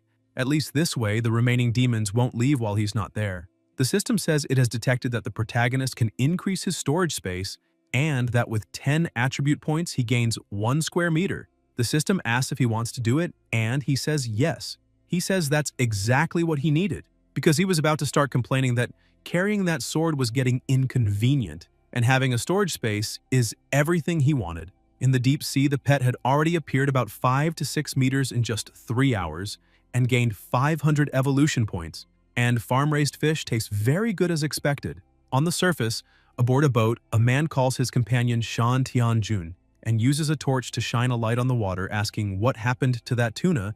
Tianjun says it's very strange because there is enough oxygen in the water. Suddenly, they notice a bit of blood in the water and start shouting that something is happening to the tuna. But a second later, the boat is completely destroyed with just one strike from the pet, throwing both men far away. Inside his house, Chenchu says he still has more than 100 attribute points left, so he should level everything up. The system says it used 40 attribute points and strengthened his chi sense, experience plus 400, reaching intermediate level, and then used 60 attribute points and strengthened the spring kick, experience plus 600, reaching moonstep. He jumps, testing his 2 abilities, and realizes his chi perception increased from 100 meters to 500 meters, and that moonstep allows him to stay in the air for a moment. Sometime later, while brushing his sister's hair, he is watching the news. The reporter says that a surprising black mist appeared in the city, covering 100 kilometers of area and causing more than 500 people to disappear. Chenchu is surprised because it seems similar to the black tide and only proves that world peace won't last long. In the deep sea off Aoding Island, a submarine was navigating the area, and a beast man approaches researcher Shan Benjun asking how Professor Kant's research is going. Benjun says he recovered a special substance from the body of the giant beast and even discovered the method by which the beast heals. The beast man asks if it is an extraordinary substance because, if that is true, then they can now create extraordinary humans. The researcher says that besides that, they will also be able to control even the greatest beasts. The submarine finally reaches its destination. They disembark, and 2 people carry a box saying they have brought the mini nuclear power plant to that place. He says that is very good because it is almost reaching its target. In the middle of the ice, a gigantic dragon with a blade stuck in its chest was trapped. A man says the facility is complete and the nuclear power source has been connected. An old man says that the nuclear energy managed to enter the beast's body and it recovered. And also it is intelligent enough to know that the metal collar will kill it.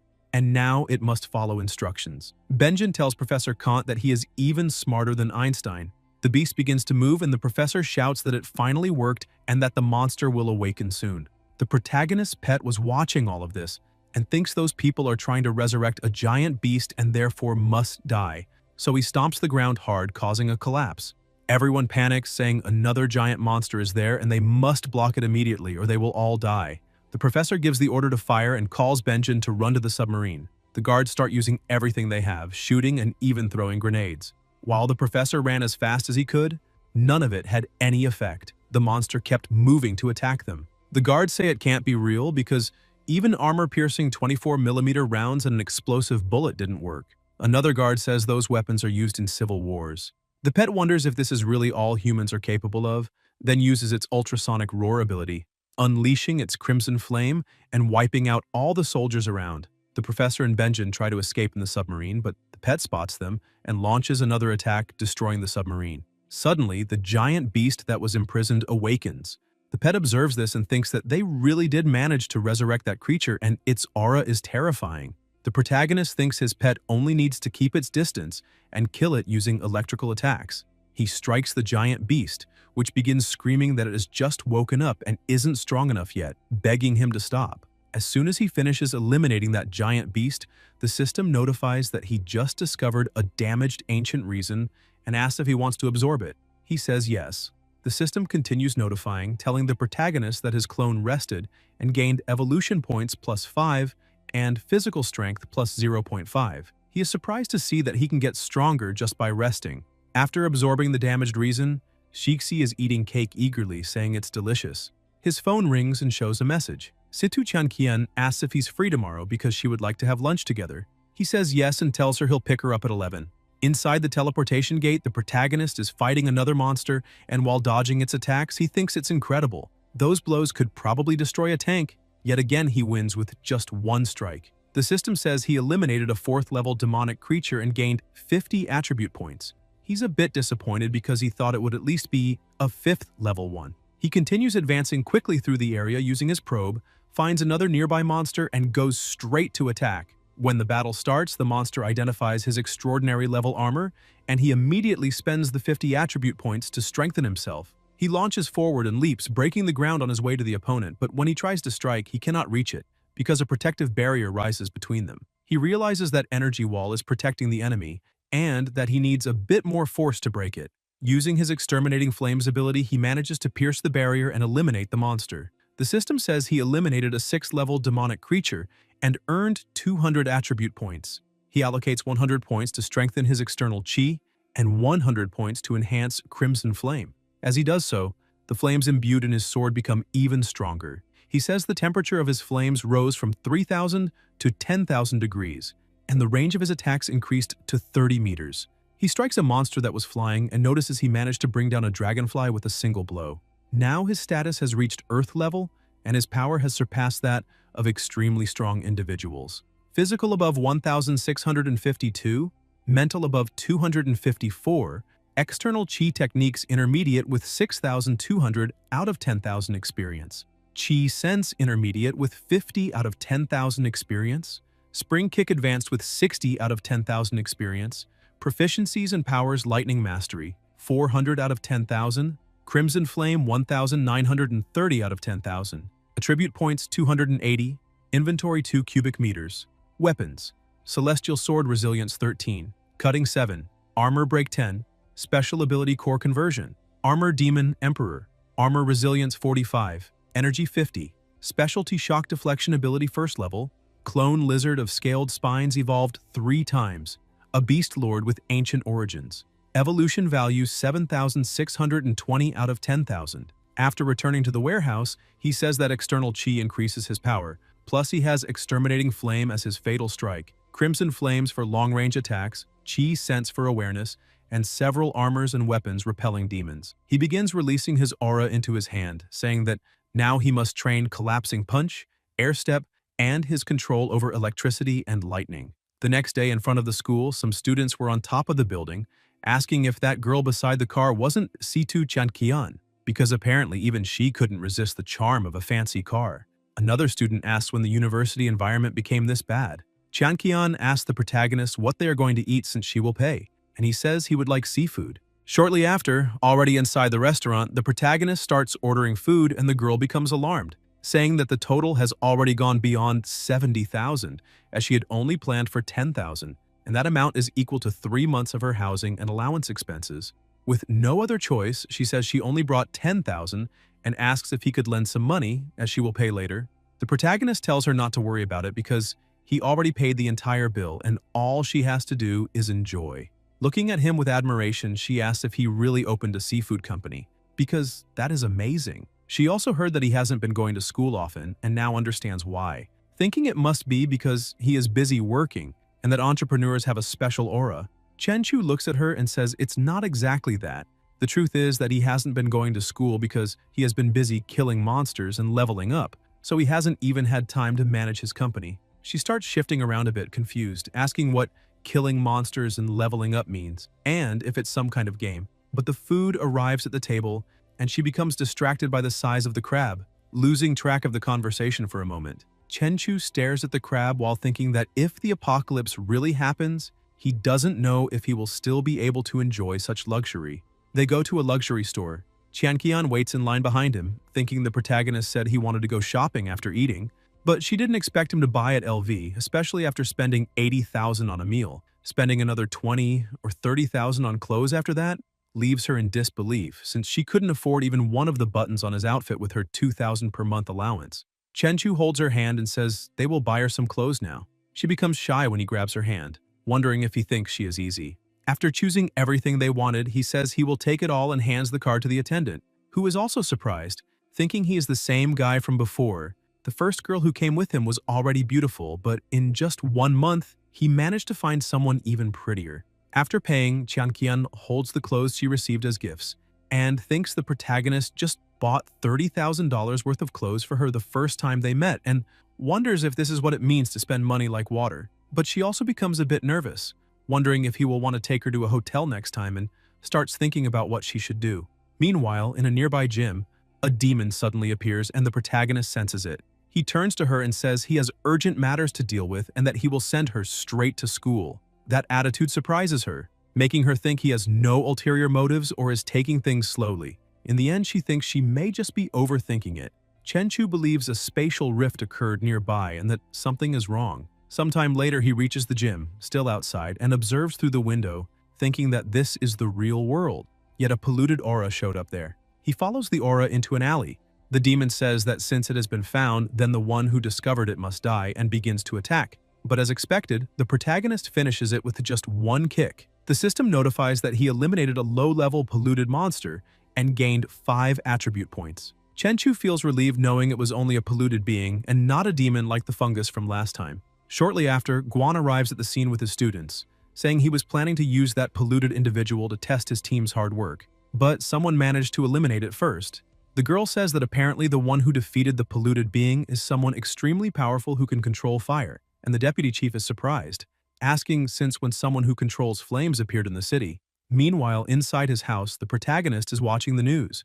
The reporter says that an immense number of rifts appeared across the world and unfortunately it seems the apocalypse is approaching. He is shocked, realizing that the apocalypse of 99 years has arrived, because in the last 20 years more than 500,000 citizens died on that battlefield. All those people paid for 20 years of peace with their own blood, and because of that they entered an era that belongs to ordinary individuals. Anyone can become extraordinary. He sent all of that to his grandfather, but he feels it's not enough. If he wants more information about the apocalypse, he will have to turn himself in to the city's special department. Meanwhile, deep in the ocean, a fierce battle was taking place. The pet thinks its opponent can turn seawater into heavy water, but even so, it's useless against him. He quickly moves behind his opponent and pierces through its head with his crimson attack, thinking that once he finishes eating that giant whale, he will certainly gain at least 10,000 evolution points. Meanwhile, at the city department, the group of young people was gathered. The boy with glasses says that the person who eliminated that polluted monster yesterday did very well, definitely stronger than anyone there. The blonde says it must be a flame-controlling power and probably just a normal citizen who awakened, and the girl begins to wonder if it was him, because she couldn't do what he did even if she tried. Guan approaches the group of youth saying that an evolved individual was registered that afternoon and asks if they would like to take a look. The girl immediately shouts yes. The protagonist was already prepared, and as soon as everyone arrives, one of the girls points and says, "That's the guy who drives the luxury car at the school." The girl is shocked seeing it's him, and the deputy chief becomes uneasy realizing it truly is. Guan approaches a machine saying that when someone registers their evolution, it means they must go through a test. It will measure their strength and speed, and the protagonist says he has no problem with that. Lee explains that this is what they use to measure power, and it can display up to 15,000 tons of force, so he can strike with all his power when instructed. The red-haired guy asks Lee how strong he thinks that guy is and how many stars he would be, and Lee emphasizes that the protagonist eliminated a polluted monster last night, so he's stronger than any of them. He would definitely be at least 3 stars. The black-haired girl says she'd rate him 4 stars, but the redhead says that's impossible because that would mean he'd need to land a punch of over 5,000 kilos. Lee says the protagonist is showing so much confidence that it looks like he's going to break the testing equipment, and another guy says they must be joking because their captain is an evolved 5-star individual and he only has 10,000 kilos of strength. As soon as the signal is given, the protagonist throws a punch that causes a deafening sound, and the machine registers more than 12 tons. People can't believe it, saying that not only is he 5 stars, he is a strong 5-star. Chenchu thinks he tried to control himself, but maybe overdid it a bit. Guan is also impressed, saying the protagonist reached the 5-star standard, and now he can receive 50,000 yuan from the city's special department every month. And if he is also willing to join their team, he will be paid even more and promoted to vice chief, and he would also receive a title. However, the protagonist refuses, saying he is used to walking alone. The chief says he expected that and asks if he was the one who eliminated that polluted monster yesterday night. The protagonist says yes, and Guan asks if he also has the power of flames because his power is truly strong, as good as the awakened individuals he has seen before, and with that talent, he could be accepted by the god of battle Jiang as a disciple if he joined the department. Chen Chu thinks that this god of battle is considered the limit of human potential, but he believes he cannot accept this because his giant lizard must remain secret and he has other ways to become strong. He thanks the chief but declines the offer. The department makes an official city announcement, congratulating the first officially registered evolved individual, Chen Chu, male, 21 years old, evolution level 5, extraordinary strength, blood-colored flame, currently ranked first among all evolved civilians. People begin commenting on the post amazed, asking if there is really a 5-star evolved, saying it's too overpowered. In other places, the maximum is 3 stars, and that's why City N is the best. Some people are even calling him a god and study at the same school as he does. As soon as Tianrui sees the post, he calls the protagonist asking if he's really a 5-star individual and still ranked first, telling him to take care of him in the future, and the protagonist just laughs. After hanging up, he throws the phone on the table, saying that even classmates he hadn't spoken to in years called to congratulate him, and that he received calls from even more people. He starts laughing, thinking this must be what it feels like to be a god living among humans. Meanwhile, after finishing eating that giant whale, his pet has reached 90 meters in length, and his physical strength increased by 1,800 points, and his power rose from 29 tons to 70 tons. He keeps smiling because with his external covering, he could even withstand a piercing bullet. And compared to another evolved individual, he is at least level 7 or 8. Guys, if you enjoyed the video, leave a like, comment, and subscribe to the channel so you don't miss new content. Thank you.